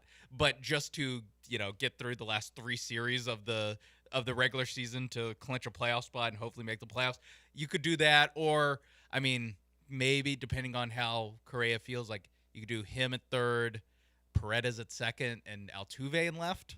You can try that again, because that is something Altuve did last season. Yeah, I'm trying to think of, because there's no such thing as an everyday lineup in baseball. That's kind of an outdated thought. But you will get to the point, assuming they get to the postseason, where you kind of are running out an everyday lineup. And I'm trying to think of what that most optimized lineup would be. I think that most optimized lineup has to be Correa at third. You're gonna need the DH for maybe getting Yonder's bat into the lineup because you want to start Vasquez because he's a better receiver at the plate. That might allow obviously Jordan to. It is funny. This is just like what we talked about in like February and March with it this is. team. It is. It kind of is. It's just what that is, and so we're just like rehash or not like. So you're saying we have an infield surplus that's untenable again? I think it was tenable until Correa has what kind of blood would you say courses through Correa's bloodstream, Brian? Not dog. Do you actually not know? I'm throwing you a lob. Oh no, I guess I don't know. Wolverine blood. Oh, Wolverine. You said it 5 times. I did. You know what? That's on me. My bad. At first, I was like, I don't know. Oh, positive? No, I thought you were setting me up. I thought you were setting me up to say he's not a dog or something. No, okay. no. You're right. He's not in the has Wolverine blood. You know what? That needs to be a Mount Rushmore +1 for me. Has Wolverine blood. They're fine until he decided to be way ahead of schedule. Yeah, he was. All right.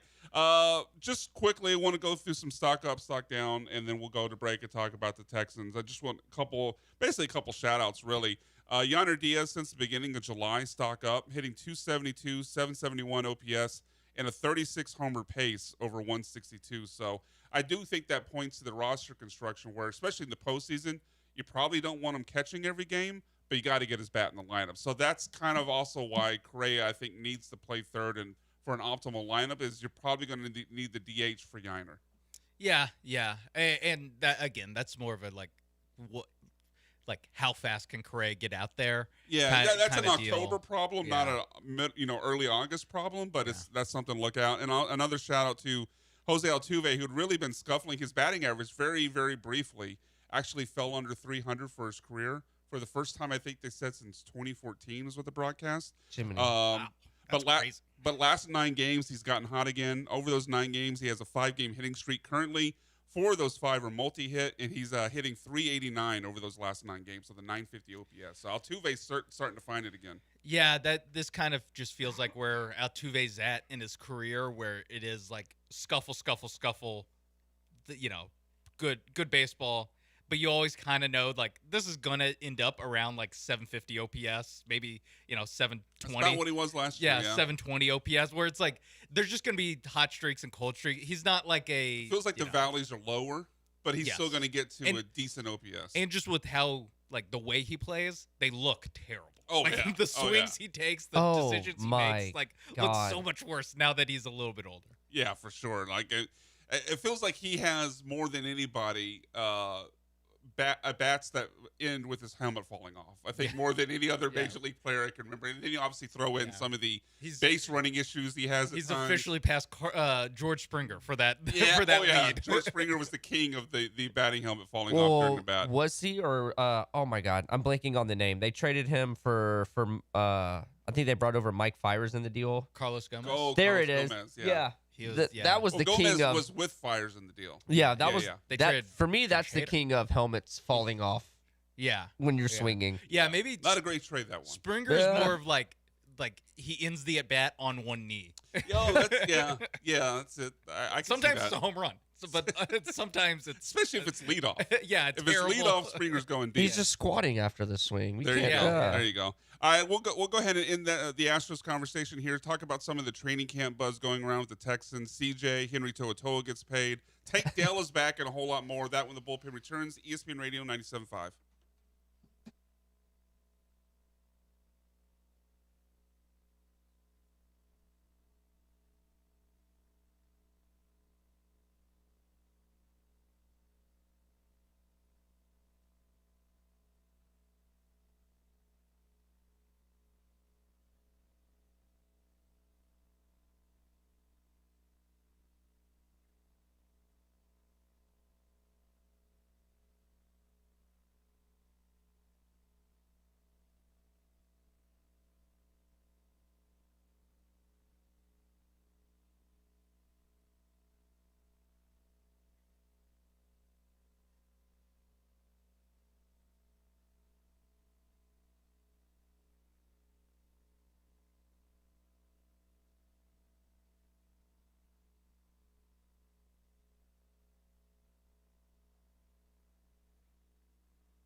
Broadcasting live from the Huntington Bank Studios, it's the Bullpen. On ESPN 97.5 and the ESPN Houston app. Here's John Belmer, Cam Smith, Sean Mapes, and Brian McDonald. All right, welcome back into the Bullpen, ESPN Radio 97.5 with you until 11 o'clock. Coming up at 10:30, Mount Rushmore plus one.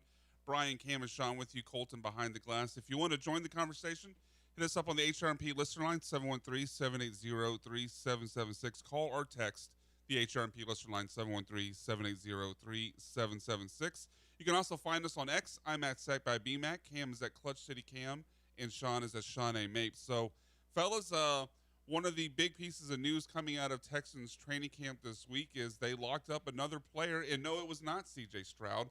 The hit list continues of players that Nick Caserio actually shows with actions that he loves. Henry To'oTo'o, 2 years, $16 million. And I believe now the entire group of defensive starters is locked up for not only this season, but next season. Y'all's thoughts on that move? Yeah. It's a little, it's like we're doing like inside linebacker 2 deals. Like at this point, I'm like, what? Like, isn't the whole point that you can draft and develop these guys? Yeah, and we'll get to a take I have on exactly that. Why can't you draft and develop another Henry To'oTo'o? I mean, he is like he is a swarm guy, but it's like, I don't know. I feel like he's kind of a guy like you described what Dana Brown should go get at the deadline. Like he's a guy. I don't think he's much more than that. Yeah, he's fine. But like now he was absolutely like we're giving these guys $8 million a year now. Yeah, which isn't much, but like I was going to say that. It's not much, but it's like this guy could be like draft someone in the 3rd round and then wait a year and then they're as good as Henry To'oTo'o. Like I don't know why we're okay. Sure.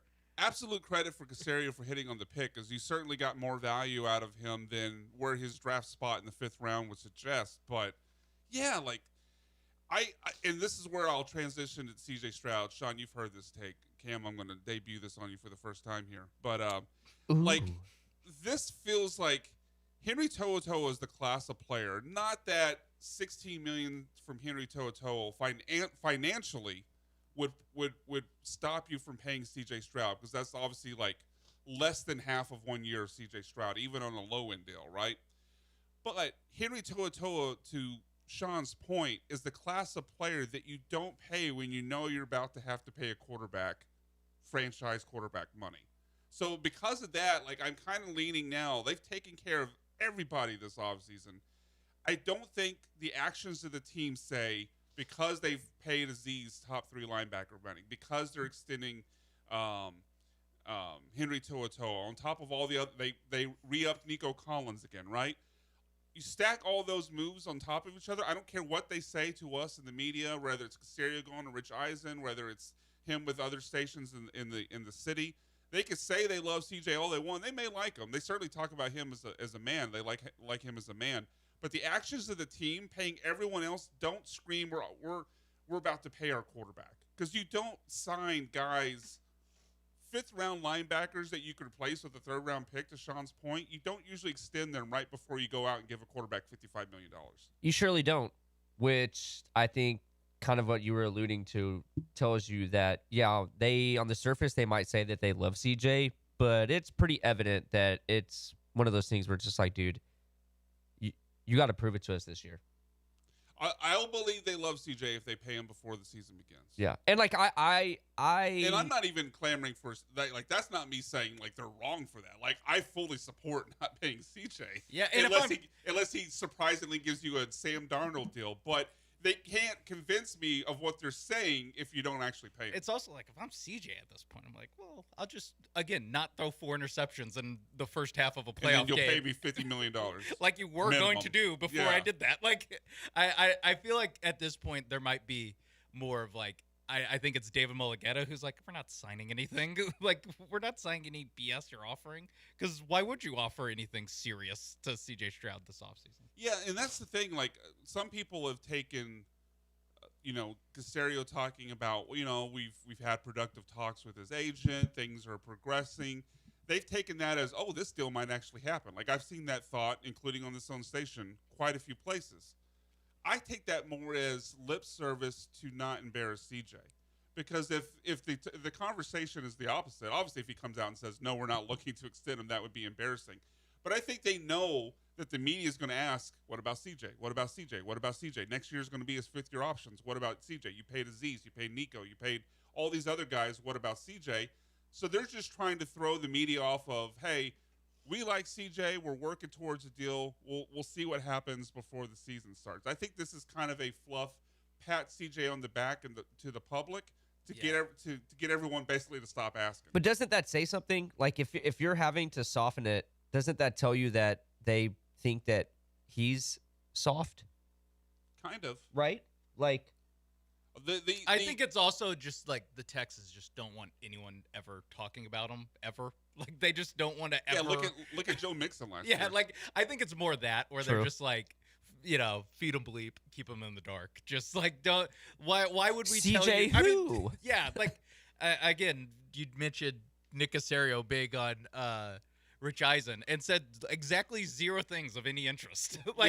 Rich was like he talked for 25 minutes and said nothing interesting. We don't have the time to play this clip, but you pull an audio that we played on Jeremy and Joe yesterday where he was directly asked by Rich about what is it going to take for CJ to show that he's worth of a contract.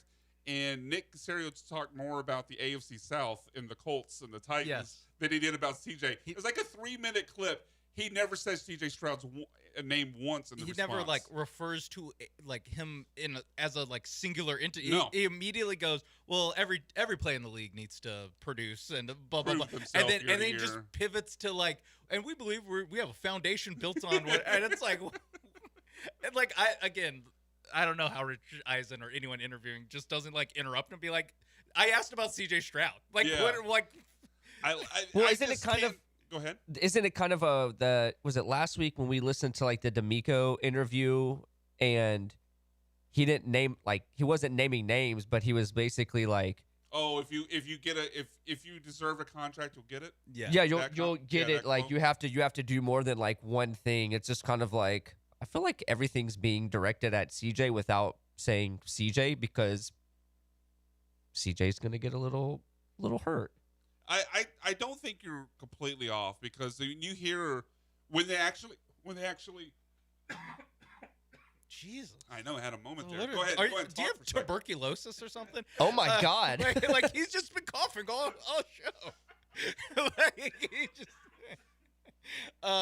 I'm used to doing the show, the Icebox with Joe, and he yeah, I had an Arthur Smith moment there, looking for one more score. I know I didn't actually vamp in any way that talked about the Texans. No, you just talked about me coughing. Was that good? Yeah, it was good enough. Whatever. Better than just you coughing on mic. It was better than just me coughing into the mic. Yes. But when the Texans, to Cam's point about CJ's psyche, whenever they actually do answer the questions about CJ, it's always pumping up oh, Nick Caserio, that clip we played last week of he's had the best offseason of his career. He showed up to camp.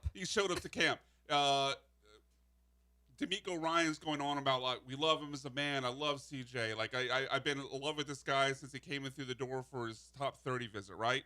I do think there was a conservative effort to make sure that they talk about CJ glowingly, which is kind of what the Texans do about everybody. Yeah. But I do think there's definitely a point Also just with what we've seen the discourse around CJ being where it's he walks into camp with a baggy shirt and he gets crushed. Imagine if D'Amico 30 million people are bagging on him. Imagine if D'Amico Ryans are just needs to step it up. which is kind of said when not asked about it directly. Yeah, but it's I get what you guys are saying. I do kind of think that CJ has a little he has a little bit of I took that personally, but he's also not Michael Jordan, and he can't really back it up. We see him pouting on the sidelines during games, But I also think that it's actually smart for these guys to just we're not making this a story in any way whatsoever. Oh no, I think the way the Texans have played this is smart because they're trying to pump up CJ's confidence by not talking bad about him through the media, and they're trying to get people to stop asking about the contract, which could be a distraction. But at the same time, I see basically no chance there's actually a contract this offseason. This offseason for sure not. No. Next offseason. I mean, they kind of have to. Yeah, I'm still in like I just don't know what you do like if you don't bring him. Like it's just like I just don't. Yeah, like I don't know. Okay, maybe I should say they'll have to, but I see almost no chance he actually plays in the 5th-year option. It's either they sign him or they look to trade him for something. Yeah, and even Davis then, Mills. Yeah, because what you said with like Henry To'oTo'o and like paying everyone on the defense, like you also can't go out and get Baker Mayfield if you're signing everyone on your defense. Like, yeah, that's interesting. They just like.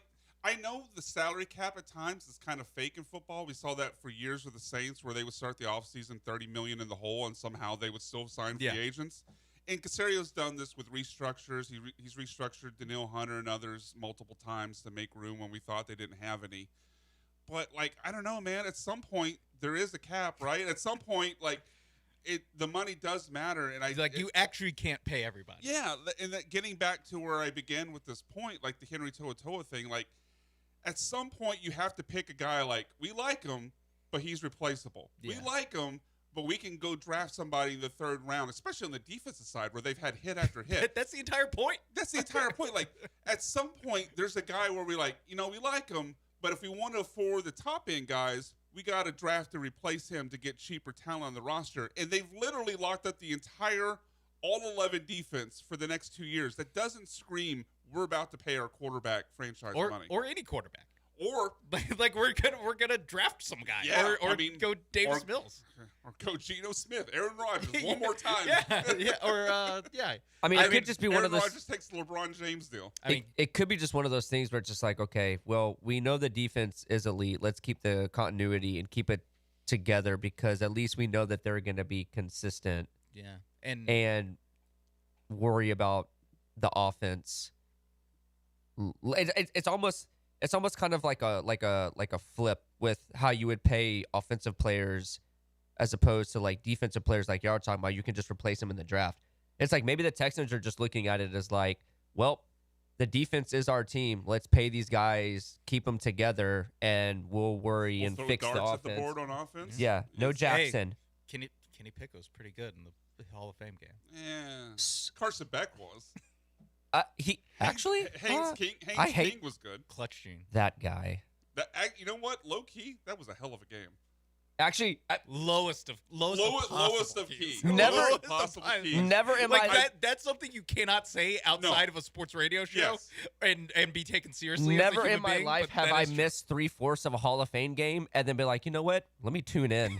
Yeah, like ever in my life, ever. I know, like I started it, and I was like, you know what? Carson Beck started. Let me see what he's got. And then I just kept sticking around. I was like, this is actually pretty good. This is actually pretty good. 33-30. Well, there was a walk-off touchdown the last second. Yeah. Haynes King I feel like every Hall of Fame game's like 10-7 or something. I'm 42 years old. That's the first time a Hall of Fame game's been good. Football's back. Is that the first time you've seen the final whistle of a Hall of Fame game? No, because I've been paid to watch the Texans at times. That, like I have to see the whole. Brag. Yeah, no, not really. Got paid to watch. No, it was Bleacher Report. Like it was barely any money. Do you? Sorry, Hall of Fame game. When he fake pumped it, do you actually? I don't think any of the defenders bought it though. So I feel like that's even more impressive because it's like you didn't juke them. No, so they were still coming after you. They all know Haynes King's a runner. Yeah, but he still did the fake throw, and it's just like I don't think anybody bought that, and he still got in for the score. I was like, that makes it even more impressive. His throwing motion is wild. That's why I don't think he would be worse. Whoever fixed Josh Allen, Panthers need to call that if they have any hope of making Haynes. Hence why he went from A&M to Georgia Tech. Georgia Tech, where they don't 95% running school. Yeah, exactly. He's a hell of a runner. Yeah, just the throwing motion was. They don't win the game if he's not a hell of a runner. No, they don't. A few more bits of Texans news before we go to the break here. Tank Dell is back. Speaking of being back, Tank Dell is not only what a tank, not on the PUP list, but he's actually practicing in padded practices. Like I know we've kind of had to temper our expectations all offseason long, but are you guys open to the idea of Tank being a big part of this team this year? Where are your hopes and expectations right now? No, I'm closed off on him being a big part. What would be? Oh, okay. I was like, I was like, what? I love Tank. Cook's house. Yeah, come on, Cook. I don't know. I'll step in. I am. Like, I don't think. I think actually, honestly, it tells they let him talk to the media. Like, I don't think they let him talk to the media of like, oh, well, he's still only 75%. Like, he might not be there for week 1. The fact that he's in padded practices and talking to the media, to me, screams they're treating him as he's ready to go. Well, he better be. I mean, me and Sean witnessed him live kicking soccer balls at Dick's Sporting Goods. How did he look? Dick's Hassel Sports. He looked agile. Okay. Limber on his feet. Fleet-footed. He, I would say Also very small. Stick to American football. I would say that. Okay, all right. Yes. All right. but yeah, he looked he looked healthy enough. I don't know. I saw some. He looked alive. I mean, Daniil Hunter looked like a mountain of a man. So next to him, everyone looked like we all looked like. I thought I looked small against normal sized people, and then Daniil Hunter stood behind me, and I there's like a was shadow. Flabbergasted. I couldn't even hear my own Did you thoughts. call him sir? I didn't even talk to him. I don't think my voice would have reached. Out of respect. Yeah. You He would have been like, you hurt your neck. who is looking up? talking? Yeah.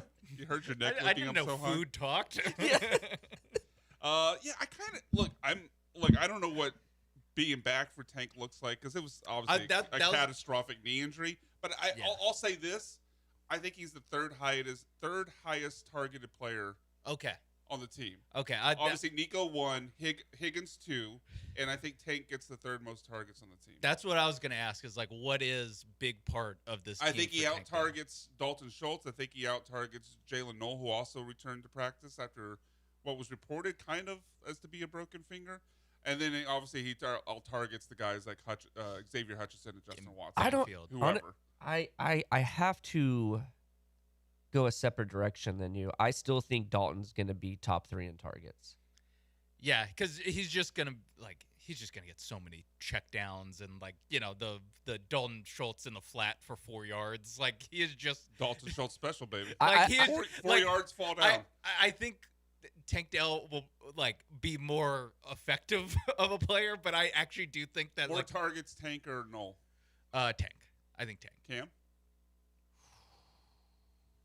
Man, that's tricky because there's also just the Tank Dell only plays 5 games element. Yeah, there is. Didn't we talk about a couple weeks ago when some projections were coming out and it was like I don't know what website you had brought up with it, but it was like Tank Dell was expected to have 32 catches. Yeah.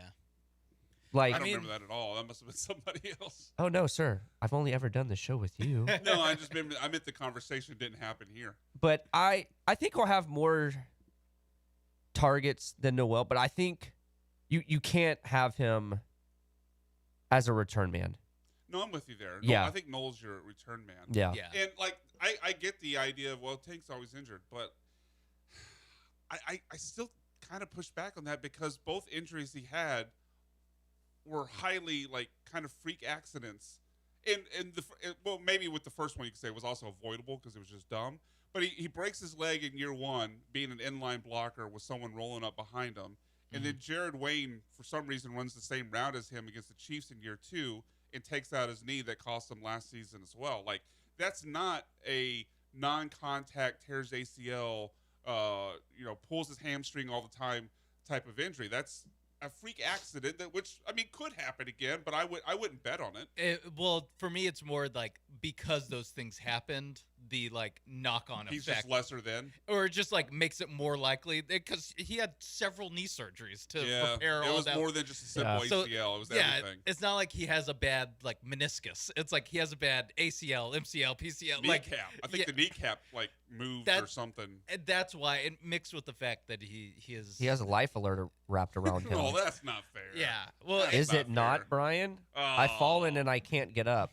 Wow. I thought you were a Houston Cougars fan. You're out here talking trash. I love Tank Dell. I absolutely. You're the lowest of the 3 of us on him. No, we're not going to turn this into a Lance McCullers thing again. Because no. you danced on Lance McCullers' grave last week. I don't even know where his grave's at. The takeaway from the first hour of the bullpen. Actually, Colton, can you make this the title of the first hour podcast. Cam Smith hates Tank Dell. When the bullpen returns for Don't hour do that. 2, we're going to talk about NFL win totals. I love, and have some fun with some audio from Jim Harbaugh, which whatever he was on when he talked to Cowherd, please share it because that looked like some fun. That when the bullpen returns, ESPN Radio 97.5.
Welcome into hour number 2 of the bullpen, ESPN Radio 97.5. Brian McDonald, Cam Smith, Sean Mapes, and Colton behind the glass with you here until 11 o'clock. Do you need to get that call, Cam? Do you need to get that? Oh. We'll see if Cam can make it through the segment without cursing because we're going to talk some trash about the Chargers. How dare it? Buckle up, buddy boy. Buckle up. But first, let's get into some NFL over-unders, some team win totals that I like, see what you guys think of these, and then we'll have some fun with audio from Todd Monken and Jim Harbaugh before the segment's over because it's been a fun week. But so NFL over-unders, a few that I like, see if you guys are in on these or out on these. Now, obviously, the numbers could change per sportsbook, but I pulled this off a Yahoo article from a couple days ago. First one I like, top of my board. Texans line is 9.5. I think that's too low. I'm going over. Like, the Texans literally have never won less than 10 with DeMeco Ryans obviously won 12 last year. Like, for most teams, you go, well, short of a quarterback injury, like, they're going to hit this number. Yeah. I think with the Texans, you could say even with the quarterback injury because Davis Mills went 3-0 last year. So they got that last year. You want to win, put Davis in. Yeah, so Colton's really out on that take, Cam. But I think they're even a C.J. Stroud injury proof to this. Like, I don't see any way, unless they just have some sort of crazy electrical substation 49ers season, that they win less than 9 games. I was going to say, it really takes, like, multiple defensive injuries. Like Will Stingley and, like, Al-Shaair or something. Yeah. Or Henry To'oTo'o if he goes down. And throw in a Nico. Are we comparing this defense to the Ravens championship? I mean, because that's what it sounds like. That's the blueprint. That is, or the Seahawks last season. But I think more of the Seahawks last year. But the Ravens were another level. They were like 5 points better than the Texans. Well, were last year. Sam Darnold was much better than. He led the league in turnovers last year. he still threw a good amount of yards was and better touchdowns. than Dilfer. I was going to say he was definitely better than Trent Dilfer. Fair. Especially and the NFC title game, like he was great in that game. I was just talking regular season. I agree with you on how he played for the whole. I think season. there's been some with him being 13th in the quarterback tiers. Yeah, I just think there's been some kind of correction. People in their mind just remember the last couple games. Oh, they won a Super Bowl. Even and in their mind corrected the regular season to something it wasn't. Yeah, even the Super Bowl he wasn't that good. But Texans over 9.5. Thoughts? Yeah. I mean, I agree. I kind of think 8 is worst case scenario. That is the worst possible season they have is 8 and 9. And it takes just crazy amount of injuries. And so it's maybe there's a 9 and 8 in there, but yeah, like you said, I think 10 or 11 is way more likely than that. So yeah, I like it. Cam? Yeah, because I was reading something where it was I think, did you? No, I saw it on Twitter where and the explanation was hilarious. Well, not hilarious. I mean, I get it where it was I could see this team as a 12-win team, but if C.J. Stroud doesn't take a step up and the run game is that was the Athletic article that had him at 9 and 8. 9 and 8. But that guy noted he's not an actual sports guy. He's a lawyer that they apparently contracted out to write for them. Yeah, so that's why I was kind of I know. It's apparently the Athletic decided to handle this the Bleacher Report back in the day. I don't know. Yeah, giving jabronis just like me to write about the Texans in their Hall of Fame game. Yeah, I think 9 wins is the low. So would you go floor. over? Oh yeah, I would go over. All right. Yeah. Next one on my board, Jags numbers 8.5. I'm going over. They won 13 games last year. Tell me where they got worse. Yeah, I mean, I know they lose Travis Achan, but I'm fine with the combination of Bashaw Tootin and Chris Rodriguez. The wide receivers are great. The defense is great. I think Trevor Lawrence, because of Liam Cohen, is going to have some consistency this year. I don't see any way that they don't have at least 9 wins. Yeah, they're one of the teams I had circled as well. Same reason as you. And I even looked at their schedule. Schedule's a little on the tough side, but it's not anything crazy. It's they still do get enough of the dregs that you're there is a floor here. Dregs, yeah, for sure. Cam? I'll go over 8, but I'm. Well, it's 8.5. 8.5. I'll go over 8.5, but there's something about that team that I don't know. You still got visions of old Trevor Lawrence in your head? Yes. I still don't. It was still you mean the guy that came back against the Chargers in the playoffs? It still was half a season. How dareth you? It was exactly. It still was half a season. Of fair. good but football. It was a really good half a season. Yeah, him and Daniel Jones had the same amount of good games. So yeah, but I see them more as a 10-win team. Yeah, then you definitely should fire in the over. So one more for me, then I'll get. I'm interested to see if you guys have a couple you like, but one under for me. I'm out on the Commanders. I know people are excited because they signed Stephon Diggs because that was a team devoid of much skill position talent outside a old Terry McLaurin, which Stephon Diggs also old, but I don't think that doesn't. I know he had 1,000 yards last year, but what does 1,000 yards mean in a 17-game season? It means 60 yards a game. I know they have Diggs, but I don't like the defense. I think Dan Quinn. I don't like the trajectory of that offense with the defensive head coach and Dan Quinn. The skill talent is either not there or old. I'm out on the Commanders under 7.5. Ooh. Oh. I think at best they're the third best team in the division. I think the Eagles are better. The Cowboys are better. So I'm booking losses for those games as well. I think the Giants could be potentially just as good as them. I just don't see it with the Commanders. Yeah, you also got the injury risk with the quarterback, and we saw last year where it's if he goes down, there's immediately one of the worst teams in the league, and before he goes down, they're also not that great. They're kind of average with them, and then if he, like you said, if he's hurt and he runs, it gives you ample opportunity to get hurt. Then they become a. And they've done nothing the last year to excite you and be oh, they brought this guy in. Oh, they brought this guy in. The one move that you can point to is Stephon Diggs. Yeah, and who's the linebacker they drafted? I know it is. Oh, Sonny Styles. It does get Sonny to Styles, off-ball linebacker they drafted pretty fast. Yeah, that's not gonna move the needle for me. So Sean, it sounds like you're also an under. Yeah, no, I'm out on these. All right, so Sean? What's an over under that you like? I'll go. Actually, I have two that were in one of the divisions that we talked about. Or actually, I have two in each of the divisions we talked about. Okay. I have one the AFC South, one the NFC East. I'll go Titans over 6.5. Okay, seems pretty good. Not pretty good. Darnell Tate. I not like pretty that good. addition. Not pretty good. I think they can be like. They can win 7 games. It's not crazy that they could even get to like 8 or 9 if that would kind of necessitate the Colts going way under, and so maybe I should throw them on here too because I kind of think like the Colts. The Colts schedule's tough. Have you looked at that? Yes. That first, I think it's the first 10 weeks. It is. Yes. And so that's why like you might those kind of go hand in hand. They might correlate. Yeah. Yeah, They but correlate. I think the Titans they kind of had a different offseason than the Commanders where like they did do some stuff that excite me with Robert Saleh, Brian Daboll. Yeah, like I'm not calling him D'Amico Ryans, but he like D'Amico Ryans has never coached a bad defense. Like has never coached a average defense. It's always And been you got a dude there with awesome. Jeffrey Simmons. Yeah, and then you throw in getting Tate. They really need a receiver, so they get Tate. They have a pretty good offensive line. Sign Wan'Dale Robinson. Yeah, is pretty good. I like Dayball as a play caller. Like I could see it. Yeah, Dayball took Daniel Jones to the playoffs. Won a playoff game and fixed Josh Allen. Like he has a pretty good resume. He's got a resume for sure. Can he be offensive coordinator for the Texans? Can we make that swap? That's who I wanted them to like. Yeah, Someone like that who Ugh. won't immediately get a head coaching job. Yeah, because he kind of falls into the Steve Spagnuolo like. Yeah, you need someone who's he's failed. not really a head coach, but he's kind of good enough to be a head coach. That's who they should go after, not first time play callers. But I that's agree. Other discussion. All right, so what's your bet from the NFC East?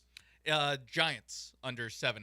I'm not buying the Giants. Is that because of the Harbaugh hype up? I use hype in quotation marks. Hype up speech. Yeah, I mean it's more just Harbaugh like body of work as of late. Like I haven't been like, wow, Harbaugh's really getting the most out of these Baltimore Ravens teams. But he goes to the Giants and he gets packaged as like one of the best coaches. It's like he got fired, like rightfully so.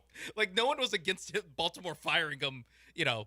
3 weeks before he got hired by the Giants, and all of a sudden he's going to be a huge difference maker for him. So that, like Jackson Dart, it's like more flashes than like actually being like a good rookie. Like the Sando quarterback tiers, which we've mentioned before, like him and Cam Ward were in the same neighborhood. I'm like, Cam Ward, A, actually played the whole season. B, is way better. And Scadaboo just is asking to get hurt. Jackson Dart is asking to get hurt. Yeah. They don't have any receivers, and the defense I don't really like. Well, I guess where you believe Malik Neighbors' health to be, but outside of Malik Neighbors, they certainly don't. They signed Odell Beckham Jr. and he's Juju running Smith- with Juju Smith-Schuster. He's running with the ones. Yeah. I think that counts as I don't like their That's fair. the receivers. That's certainly fair. So speaking of a Harbaugh, Colton, let's go to that clip from John Harbaugh. That's clip number 3. He was on the Colin Cowherd show the other day and asked by Colin about his defense, and I'm still not sure what Jim Harbaugh says in this clip. You ever say to, hey, Chris, don't screw around too much. We're really good on that side. I don't want too many changes. Like, how many changes can you make to a great defense? Yeah, always. I mean, it's. I think these defenses, these systems, they're always evolving because they have to. And there was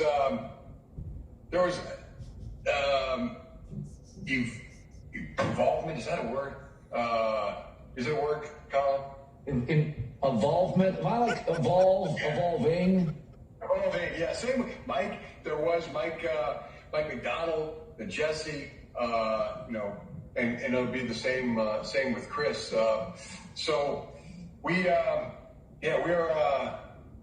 in that. I think a lot of the good ways that we saw, as an organization that, would be with whether Jesse being here. Now he's not, but like.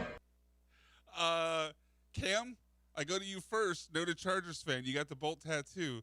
Did Grandpa have a stroke live on the air? I don't know what that. I've seen the video. I've seen that exact same look in my grandfather's eyes when he was like 85.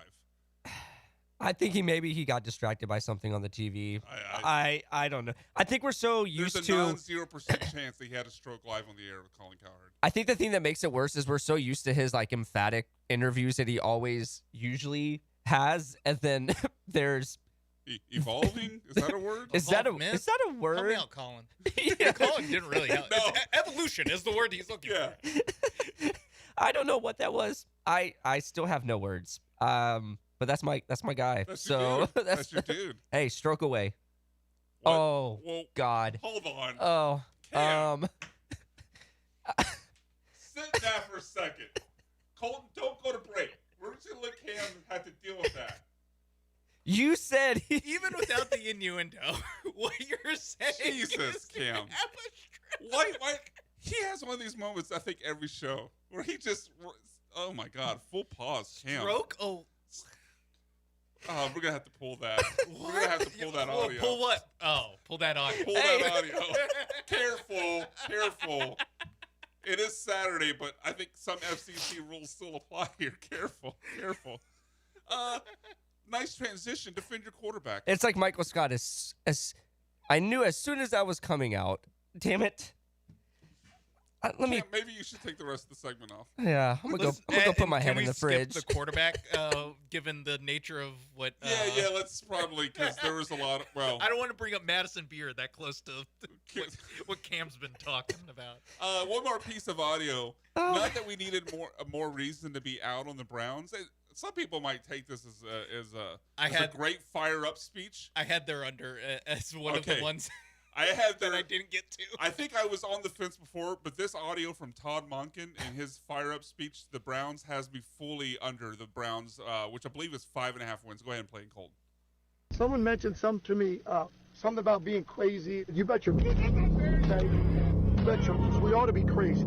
Crazy about winning. That's what we ought to be crazy about, right? About how we play, how every single day we bring it. We ought to be.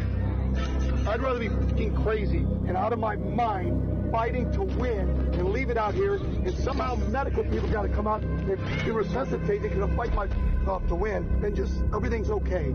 It's okay to be casual. It's okay to get out and then be a fucking loser. That ain't me, and that's not going to be us. Well, it is. Yeah, like it is. I was already kind of out on the Browns because of they're the Browns and their roster. But also because, like, the track record of, like, the oldest coach in the league doesn't usually work out. And then you throw in that, I don't even know what to call that fire-up speech from Todd Monken. Like, that feels like that. I know people could point to the Dan Campbell, he said goofy things too, bite kneecaps off, and it worked, right? But that came off like the type of speech with Todd Monken that 20-year-olds are just going to roll their eyes on and, like, look past. I don't think that really fires people up. Yeah, it's... have we seen a good pump up speech this offseason? Certainly not from the Giants. Like I feel like every week we get like a D'Amico's was okay. Although he started talking about space. Like I don't know. It was okay. It didn't fail. I wouldn't say it was great, but it didn't fail. Which is probably like the best. Yeah, the best you could probably do. Yeah, like I actually don't want like some amazing training camp rally the troops speech. Like whatever. Save it for the regular season. I don't need the like we're gonna go out there week 2 of the training camp. Yeah, for sure. We play for the New York Giants. Man, I'm looking at the New York Giants. New York Giants. He just kept saying it over and over again. It was so bizarre. All right, on the other side of the break, I'll see if my voice can make it through it. But Sean, you got your wish. It's time for the hype train. That when the bullpen returns, ESPN Radio 97.5. I'm gonna get some water. We can tell Colton where the. Me too. Yeah.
You're back inside the bullpen. On ESPN 97.5 and the ESPN Houston app. Live from the Huntington Bank Studios, here's John Belmer, Cam Smith, Sean Mapes, and Brian McDonald.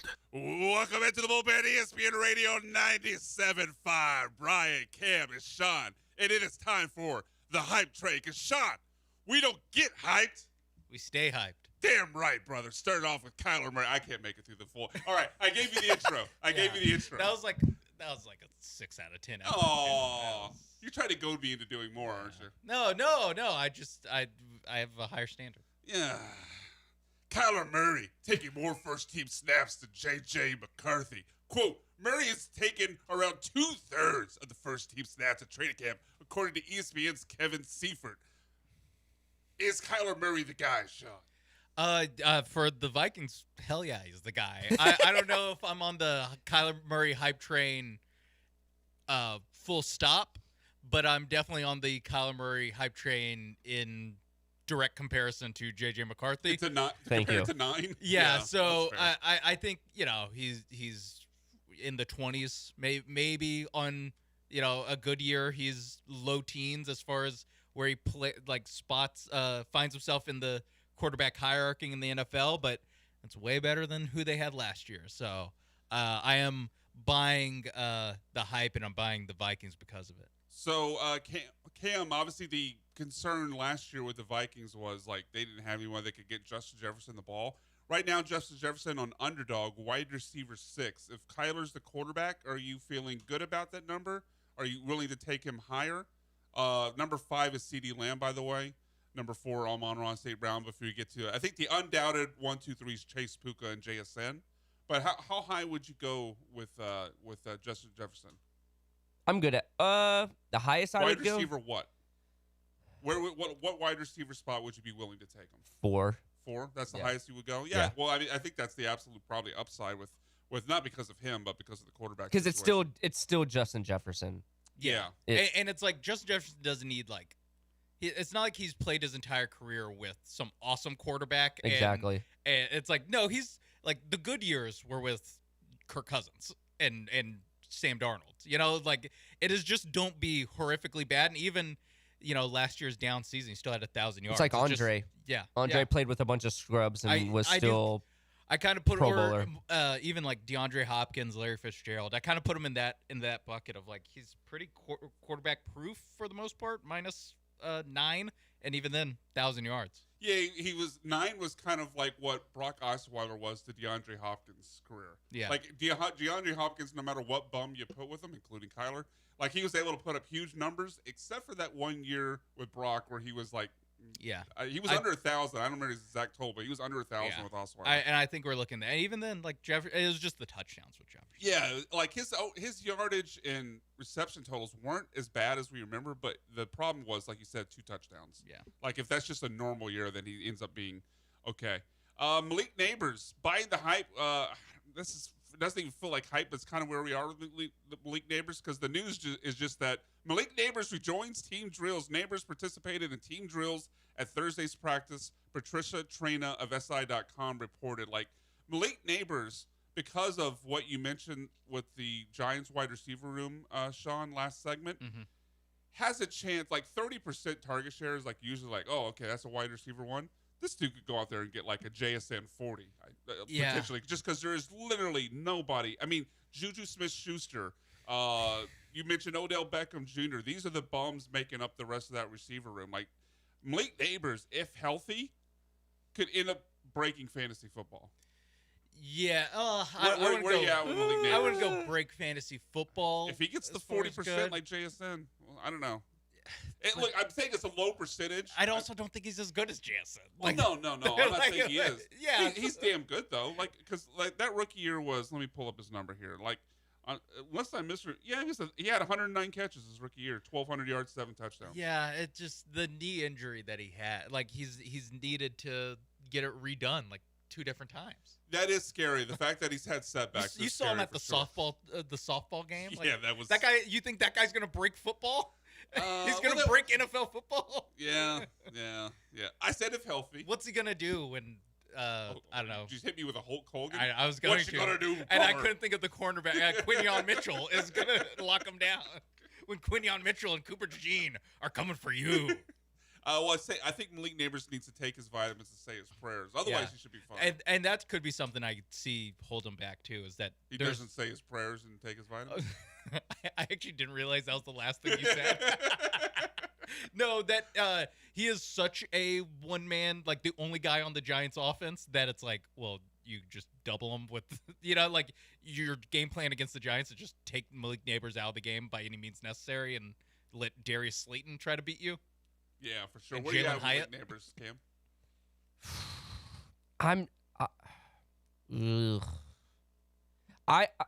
As the player, I love Malik Neighbors. As the person witnessing his injury and being on the New York Giants,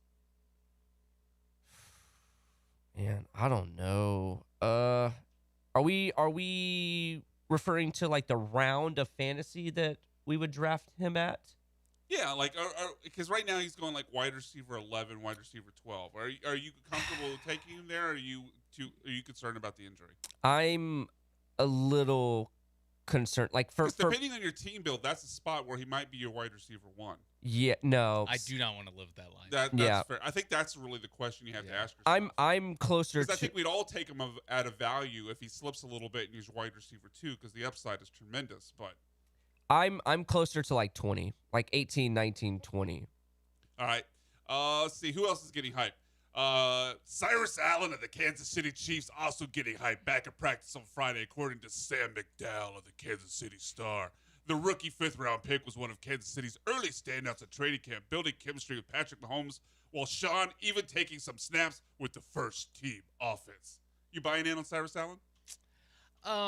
Not really. It's just kind of an interesting question with the Chiefs because it's, okay, Rashee Rice, he's the one, but he's coming off an injury. He's coming off of jail.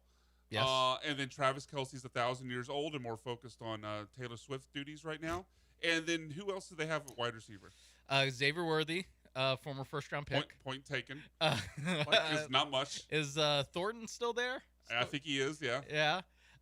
Yeah, I mean... There's just room for a rookie breakout. There is room for a rookie breakout, and, I mean, again, we're talking about Tyquan Thornton, being the obstacle here. I just don't know if I can like throw that dart with any confidence because it would be like it a would dart be throw. like one of your last picks. Yeah, I just don't know. You're not risking much. I just don't know if I believe in the Chiefs like offensive like ecosystem enough that a guy who is probably the third option. And then Ken Walker. Kelce will still out target. And they also went out and signed Kenneth Walker, so it's like he's probably the fourth weapon that gets. But Eric Bieniemy back. Yeah. Oh, yay. Yeah. He's better than Nagy. Nagy, who's with the Giants. Is he better another reason to doubt the Giants. Matt Nagy's calling plays for him. he is better than Nagy. I guess. Yeah. I mean, who isn't? Okay. Bobby Nathaniel Hackett. Nathaniel Hackett. Yeah, Nathaniel Hackett. Not Drew better. Petzing. There's not many though. Like there's not many people I would take Nagy over. One more piece of hype, and it's kind of an unhype. Mekhi Lemon, hamstring, isn't practicing Friday. Dave Zangaro of NBC Sports Philadelphia reports. Lemon and Devonta Smith first missed practice Tuesday, both due to hamstring injuries. Like I'm getting to the point because now this has kind of lingered on since really, I think OTAs and minicamp with Mekhi Lemon. Yeah. I think out. Like if Mekhi Lemon slips to where he's my 5th wide receiver and I could wait till a possible second half breakout, sure. But I don't think there's any chance of a quick start for Mekhi Lemon. Hamstring injuries just scare me in general. Plus you throw in it's a low passing volume offense. Plus, the Eagles still have other targets. Obviously, Devonta Smith. Dallas Goedert had a good year last year. They drafted Eli Stowers, who hasn't been getting a lot of hype in camp himself. But I think the vibes are just bad on Lemon. I'm out. Yeah. If he's my 4th receiver, okay. But other than that, I'm not. Which he's going to go low. So, I mean, you're not going to have him as a. Well, let me see. Let me pull up the old ADP here on Underdog. It's just wide receiver 35, actually. So that's a wide receiver 3. Yeah. No. I'm out. Yeah. I'm out on that. Even as like the dart throw upside kind of thing, like I don't really see the upside there with what you said. I like taking dart throws and rookie wide receivers because second half they usually, at least recently, have really started to make a big impact for your team. It's kind of a low cost, high impact type of move there, but the low passing volume, the hamstring concerns, like he's not the one. I'm just kind of out on the contract. Yeah, if he didn't have the soft tissue thing, I think I would like him. But just it being a hamstring consistently now for months, like, is that going to stop when he plays NFL football? Yeah, right.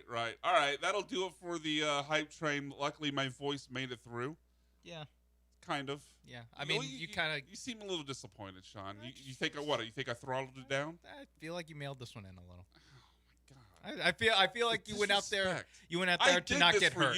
I did this for you. Yeah, Sean. I know. I was perfectly willing to talk college football this segment. It's like, you know what? Sean would rather do the hype train, so I'll do the hype train. I would always rather do the hype train. But yeah, no, I felt like you were out there just trying not to get hurt. I felt like you were tiptoeing around. I don't like this. You got to go 100%. I looked out for the best interest of my teammate. I did what would bring them joy in this life, and I'm getting called out for my effort in doing so. Yeah, just don't think. Sean Mapes, bad teammate. Other side of the break when the bullpen returns, it is time for Mount Rushmore +1. Don't go anywhere.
Welcome into the best part of your weekend, Houston. Welcome into Mount Rushmore +1, the game-changing, award-winning segment that's forever changed the sports radio landscape in Houston, in Texas, in America, nay, worldwide. And we'll get Sean, Cam, myself, George, Andrew Carlson, R.J. Saunders, Josh Vance. Josh Vance, A.J. Russ, and countless others, Sean. Yes. Countless others. Colton? Not Colt. Well, he doesn't have one. Like I feel like he has to. Oh, you do have one. Oh, he does. Okay, it'll get Colton to the Texas Radio Hall of Fame in far less than the bums John Lance. Sorry, he's down the hall. It took those 26 years to get those guys into the Hall of Fame. Got to say it a little bit quieter when Lance is down the hall. What were you on? I don't want to get fired. Year 3? Yeah, Just wrapped up year 3. I think we are year 3 into the show. Yeah, because that started in like what, February 23. Yeah, that sounds right. All right, Mount Rushmore +1. Should we make Colton go first since he's new to the show? Sure. Yeah. Colton, you want to lead off here? What's your Mount Rushmore +1, sir? I did names of things, so like just Perfect. like things He that are already names. gets the bit. He already gets the bit. I was kind of like, should he sit one out just to like watch? And no, you're on a good start. Okay. All right. I'm intrigued. So at 5 we have orange. It's an orange, so it's a good name for something. It's a great name for it. Did you do this list for him? No. This sounds exactly like a Sean Mapes list. Orange. At 4, It fits. At 4 we have ball. A ball's just a ball. Yeah, all types of balls. This is great. This is great. It is curious how things are given names. Yeah, because it all starts as random. We're just making crap up. I mean, like, who did It's come like up a with different orange? language, and then it gets bastardized. Yeah. At 3 we have squeegee. I feel like a squeegee's a squeegee. Facts. That one I do understand because you do squeeze it. Yeah. That might even be like a brand thing. Yeah. And then at 4 we're gonna have upstairs / downstairs because it literally is upstairs, and downstairs. Upstairs. You go upstairs. I love this list. 4 for 4. And then 5 we have mud because mud is mud. Mud, yeah. Mud. Yeah. That's actually a pretty good movie. That's a good movie. That might be the best debut of Mount Rushmore +1 history. That was perfect. You got the bit. You get all right. You got it. All right. No notes. Thank you. Okay, we move on. I got ripped for doing one, but what was your list? Words that just sound right. Yeah, words that so just. That's kind of what Colton did. Yeah, but one of them That's is kinda what Colton pool. Wasn't one of them Wi-Fi? Bluetooth. Bluetooth. That's right. Bluetooth. It just sounds right. It just sounds right. Imagine calling it something else. You can't. Yeah, I can't. No, it's just Bluetooth. All right, so this one goes out to Sean. Thank you. I made a mention a couple weeks ago on the show that an NFL quarterback wasn't actually an NFL quarterback. Oh, yes. Which triggered Sean. Yes, because he's I an NFL have quarterback. strong thoughts on guys who play in the NFL that aren't really NFL But quarterbacks. they are. They play for an NFL. I look at that guy playing like, that's not an NFL quarterback. We all know. You see a guy drop back, throw a pass like, that guy ain't. But he's not an NFL quarterback. But he's doing it in an NFL game. He's not an NFL quarterback. So my Mount Rushmore +1, and I kept it local. This could be a whole franchise, Sean. I might go on this for weeks, just to continually triggering you. But my Mount Rushmore +1 is of Texans quarterbacks who aren't NFL quarterbacks. Guys who have played for the Texans, but you watch them play like, that ain't an NFL Unfortunately, quarterback. there's a lot to pick from. I was going to say, that's a First long on the list. R.I.P. Ryan Mallett, not an NFL quarterback. Really? Yeah. Now, he did throw a touchdown pass to J.J. Watt. That was cool.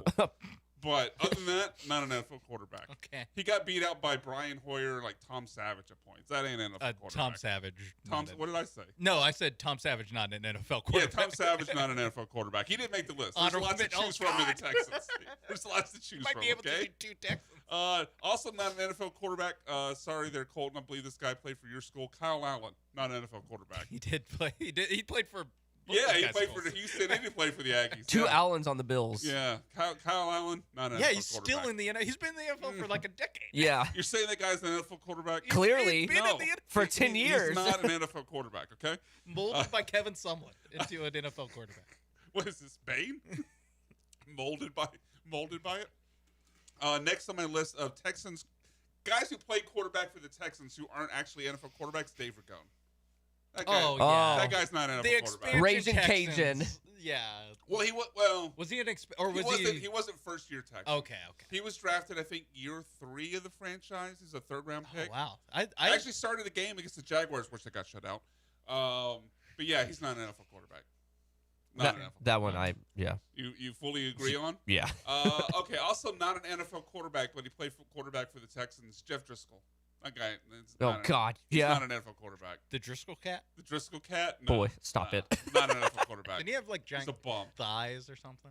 Maybe. Who knows? Jack thighs. Maybe. Thighs. Maybe it was a butt. I forgot. What? Excuse me? I think he had a big butt. You say he had a jack butt? I think he had a big butt. And number one Google. on my list of Texas quarterbacks. I'm just emptying the notebook of what I have on Jeff Driscoll. All right? There's not a lot. There's not a lot. Well, he played at Florida. Yeah, he was pretty good at Florida. His name's great. Jeff. He's a dude. Yeah, and I think he had a big butt. I think he's white. He had a big butt. He is. Checks notes, white. Jeff Okay. Driscoll. Number one on my list of, I guess not, these weren't really in particular order, but last guy on my Mount Rushmore +1 of Texans quarterbacks who aren't NFL quarterbacks, A.J. McCarron. Not a quarterback. Not an NFL quarterback. Okay, you know what? That one I definitely agree with you with because I completely forgot about him. Yeah, I can't remember if he started a game for the NFL, for the Texans, but he definitely played in games for the Texans. A.J. McCarron? Yeah. Yeah. Well, who are we looking at here? Oh. Jeff Driscoll's butt. Yeah. Wow, thank you. Okay. He's got a little bit of a badonk. Thanks for All that. right. I didn't know I needed that in my life. All right, Cam, you're Mount Rushmore +1. I told you. My Mount Rushmore +1. You know what, Sean? You called it. I knew it because he was on like the 2021 or 2 Texans. Yeah. We're really scraping the bottom of the Yeah, barrel what to no, talk for to on the sure. Paul Gallant show, right? Shout out to Paul Gallant. Worst bar customers. Oh, okay. Dealt with a few of them last I night. wonder if any of us will fall into one of these categories. I don't What believe if I'm so. like, "Duh, he's right. Oh God. Well, If I identify with one of these people, I will tell you. awkward. Okay. The over friendly drunk guy. Okay, not me. The one who has to get out of their seat and walk around and talk to everybody Oh, like yeah. they are everybody's Is that- friend. Over Well, mingling. that's got to be better though than angry drunk. It- like what's the worst drunk to deal with at the bar? Oh, definitely like Angry drunk, right? definitely like an Like, aggressive angry drunk. I'd rather But like have I happy drunk or pass out drunk. yeah, but I Or feel like sad angry drunk is sad like drunk, a yeah. typical like go-to answer. Yeah. So yeah, but like the friendly one because it's like you're just being invasive of people's yeah, and just personal wait, space. You know, Yeah. if you're working there, I'm sure the chatting you up, wasting your time. Exactly. Probably getting a little too friendly with the females in the bar and things you got to take care of. That could happen. Yeah. Don't chase off my customers, please. The order food at 11:58 when the kitchen closes at 12. Yes. Because that happens. Yeah. Yeah. No. Well, okay. Let's say the kitchen closes at midnight. What is the last time you should walk in and feel comfortable ordering food? Because I think there's a very definitive answer. With So for or me, just however many. Forget midnight. Just however many minutes before kitchen closes. for me, whether it's a restaurant or a bar, if it's within 20 minutes of Yeah, them I was gonna closing, say I won't 30. do it. I was gonna say 30. Yeah, Like if I know they close at 10, Yeah. I'm not walking in past 9:30. Now, if it's something like a salad where it's easy to toss together, that's one thing. But like the other day, somebody came in at like 11:58 and they wanted like Their salad a burger and sweet potato fries. What they want done to their salad, Kim? I believe tossed. What's Cam is the next? king of Extra this. ranch. I would have gone 15 minutes. But All right. Oh, well, hey. 15 minutes? before the kitchen closes. I think it has to be amount of time to where they could actually get the order out before Yeah, they close. And 15 minutes feels like you're pushing It also depends on what the order is. Yeah. Yeah, that's fair. That's Yeah. fair. The person that is confident in what they want, but then takes 20 minutes to order. So you get those people that come in, they sit down, you're like, hey, like, what can I get you? Like, this is our menu. Like asking them. I've seen the people that take forever to order, but they're also confident. That part threw me off. Well, like the person that comes in, it's like, what can I get you? Or like asking if they need help with anything. They're like, no, like I know what I want. But then it takes them 20 minutes to finally decide what they want. Yeah, that'd be annoying. Yeah. The regular who thinks that they work at the bar. So like the person that's like, oh, I come here all the time, so I can walk around the bar and grab like a napkin or utensils. It's like, no, dude. Or like a customer asks a question, they try to answer it for you. Exactly. Yeah, I've seen those people. Exactly. Yeah. Annoying. And then this is specific to last night, where it's 2:00 or past 2:00, and you ask them, "Hey, it's past 2. Go ahead and wrap up." And they're like, "Really? We have to leave?" Well, yeah, man. Like last night, I didn't know that was a person. Last night it was 2:08. We have an indoor. What time do you close? We close at 2. Last call we do at 1:50, and we, for where I work, we have an indoor-outdoor. If it's past 2 and you're outdoors and you're still drinking, we'll let you finish, but we have you come inside. It's 2:08 and I go out there and it's a couple talking. They're not even drinking. And I'm like, hey guys, like I don't mean to intrude, but you know, it's almost 2:10. Can we bring this inside? And they're like, we have to go inside. And I'm like, well, yeah, you know, it's 2:10. We're closing everything down. And it's just like getting an attitude for the fact that I'm making you close out when it's 10 minutes past the time that you're technically not even supposed to be here. Yeah, and you're not even drinking. Like for some reason, there's a group of like consumers that just has no respect for like closing or opening times. Yeah, where like they're I noticed when I as long as I'm here, if I never leave, we never close. Yeah, Where I'm like, no, you leave. Like I worked retail briefly at GameStop, and we would close at 9. People would walk in at 8:58 want to browse.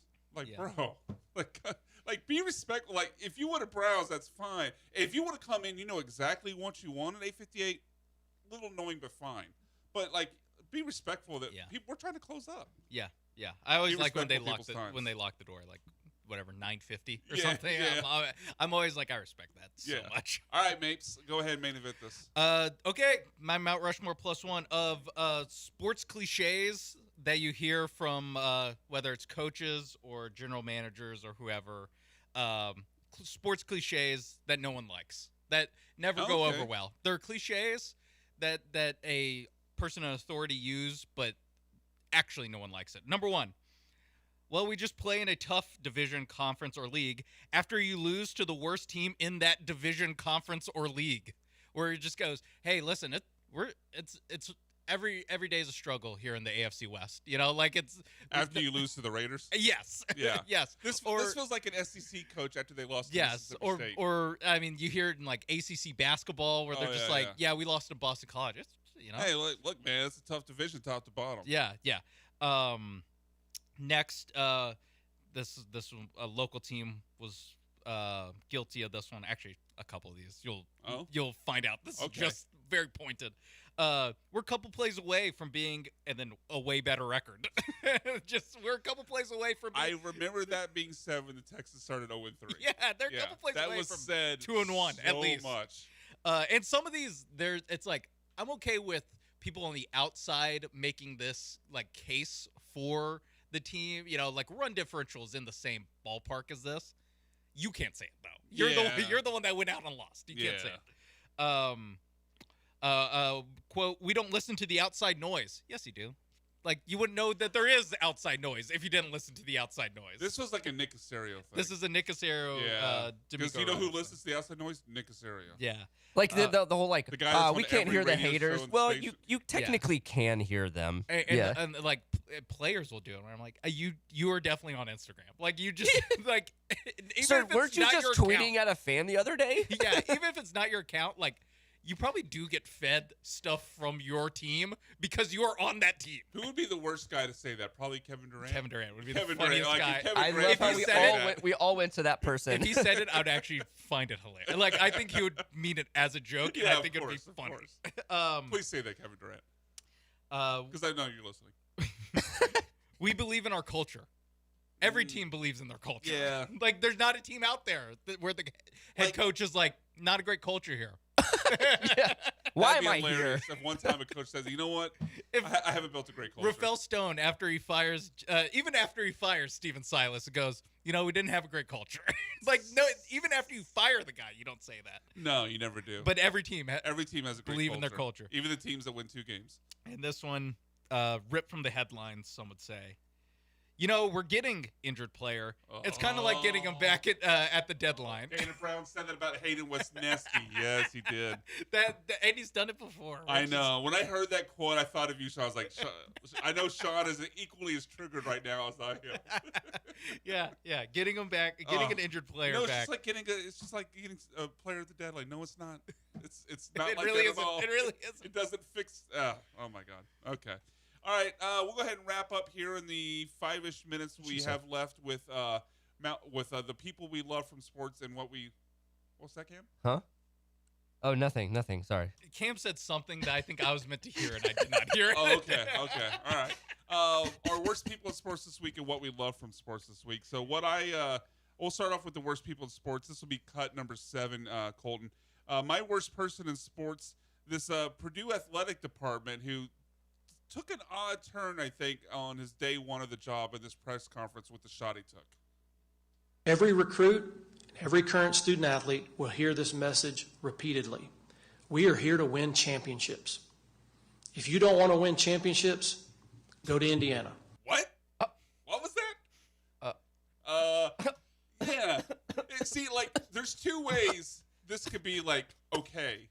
One, if literally Indiana hadn't won a championship in football 6 months ago. Yeah. I mean, one thing if you talk, well, maybe a program was trending down, right? Like, yeah, they've won championships, but it's been a while. Even if they won, like women's golf or something, not great to someone can fact check that. But, right. like, football, everyone saw it. Everyone saw it. And two, it'd be okay if you're running a program that's won a lot. You're freaking Purdue. Like, there's a nickname for Purdue because of your lack of success. So, wild first day on the job for, I believe the AD came from Houston. Rice. Rice. Yes. Sorry, my bad. From the city of Houston, but Rice. Makes me question the credentials at Rice a little bit. But anyway, that is my worst person in sports. Cam, who's your worst person? My worst person is a group of fans supporting the Los Angeles Dodgers that continue to think that they built the team from the ground up instead of paying for it. Oh yeah, hey, listen, we're just doing yeah, whatever. We just have we just have a good farm system. That's how we did this. Exactly. It's like, no, you dropped like $2 billion. Yeah, there's You're not ruining. Really any, yeah, and there's also no one on, or not no one, but there's not. Most of their big contributors are not like homegrown talent. Mookie Betts, no. Shohei, no. Freeman. Tucker, no. Freeman, no. Yamamoto, no. Yeah. Well, I mean, technically, but he went straight to the majors. Yeah, so that's yeah. Not that's fair. Snell, Glasnow, Skubal. Like literally, Teoscar Hernandez. Their entire starting lineup. I tried. Oh, the only guy I can think of is Will Smith, the catcher. Big Willie style. Yeah, he's homegrown. Dalton Russian, I guess, but he's not. Yeah, he's the back. Who? Yeah, Max Muncy. Was it? Yeah, maybe so. Like, actually, but there's not a lot. I don't think he was. There's not a lot. Yeah. All right, Sean, what's your worst person in sports this week? Worst person in sports, the substation outside of the undefeated 49ers practice facility. This time, Broncos defensive lineman suffered a torn Achilles. Now, what? It's getting other teams now? How does this affect? Look, that's hundreds of miles away from the substation. Well, they're actually having a joint practice at the Niners facility. If you're another NFL team, how do you do a joint practice with the 49ers right now? I don't know how much the substation actually affected this one, but not a great look. It's not a great look. No. I tell you what, if I'm a Broncos reporter, I'm asking the question, like, why did you pick the 49ers? It's insane. I'm sure Sean Payton would love it. It is insane the amount of players on the 49ers are going down ridiculous. left and right. Now a guy can't get through a joint practice without tearing against Achilles. God, amazing. All right, time to stop swimming with the anger sharks. Take a deep breath. Go ahead and doggy paddle over to the Sea of Tranquility and talk about what we love from sports this week. One of the things I love from sports this week, the fact that we got a headline talking about a training camp fight between Max Crosby and Kirk Cousins. What? I love it. I please, NFL gods, football gods, whoever I can pray to right now, let me see video of this fight. I haven't seen video been put out yet. Maybe it's out there and I just didn't see it, but I need to see video of this fight between Max Crosby and Kirk Cousins. Amazing work. Yeah, that has to be like a. I'm sure it wasn't full like push, throwing fists. Yeah, but, push and get broken up. Yeah, but still, just the headline of Max Crosby fighting with Kirk Cousins. Yeah, I can't even is imagine amazing. Kirk Cousins. Man. I can't picture. What the heck, man? That's literally like fighting a grandpa. Like you're literally picking on a grandpa. Yeah, an NFL version. In the NFL, yeah, for sure. Sean, what'd you love from sports? What I love from sports this week was Saints undrafted rookie Brock Steiner getting suspended 6 games from the NFL for a performance-enhancing substance or violating the performance-enhancing. When has a Steiner ever done performance-enhancing? I love that this is what you loved. Yeah, I couldn't put the substation as the thing I love. So that's what happened. Cam, do you get the connection? Excuse me? He is this undrafted rookie is the son of WWE Hall of Famer Scott Steiner. And he has got Big Papa Pump, and now Little Papa Pump has gotten popped with a 6-game suspension. The cousin of Braun Breaker. Oh. The cousin of Braun Breaker. Yeah, I know you have no idea who that is. I know you have no idea. Wow. Big Papa Pump, the father of Little Papa Pump, used to refer to himself as a genetic freak. He is a genetic So I think this is really unfair by the NFL to.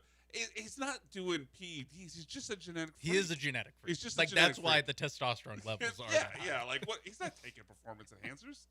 I mean, did you not see Big Papa Pump in the ring? He's just he's. This is the son of Big Papa Pump. I don't like it. Who never failed a test. No, I didn't see it. Did you see it? He No never one saw failed. It. He never failed a drug test. Factual. All right, Cam, what'd you love from sports this week? I know this is going to seem basic, but the Hall of Fame game. It was a good intro into, because we talked about like how last week we were like, oh, football's back, but then it goes away because the Hall of Fame game is always boring, basic, and terrible. Hall of Fame game's back, and then after the first drive, it's like, all right, never mind. Yeah, but it was rather entertaining. It was a good one. I think they deserve the flowers for it. Yeah. When they have a good one. I'm aroused that football's back. Yeah. Wait, what? Huh? I think you meant to say it that time. Most of the time you say these things. I literally did it just to see if you would catch that one. He almost started wrapping it up. I'm aroused that the show is over. All right, for Sean, two for arousals Cam, make it for right. Colton behind the glass, I am Brian McDonald. Thank you for joining us today. We'll be back next week. Have a great weekend, Houston. Take a second before you get up. I'm aroused. You said it too.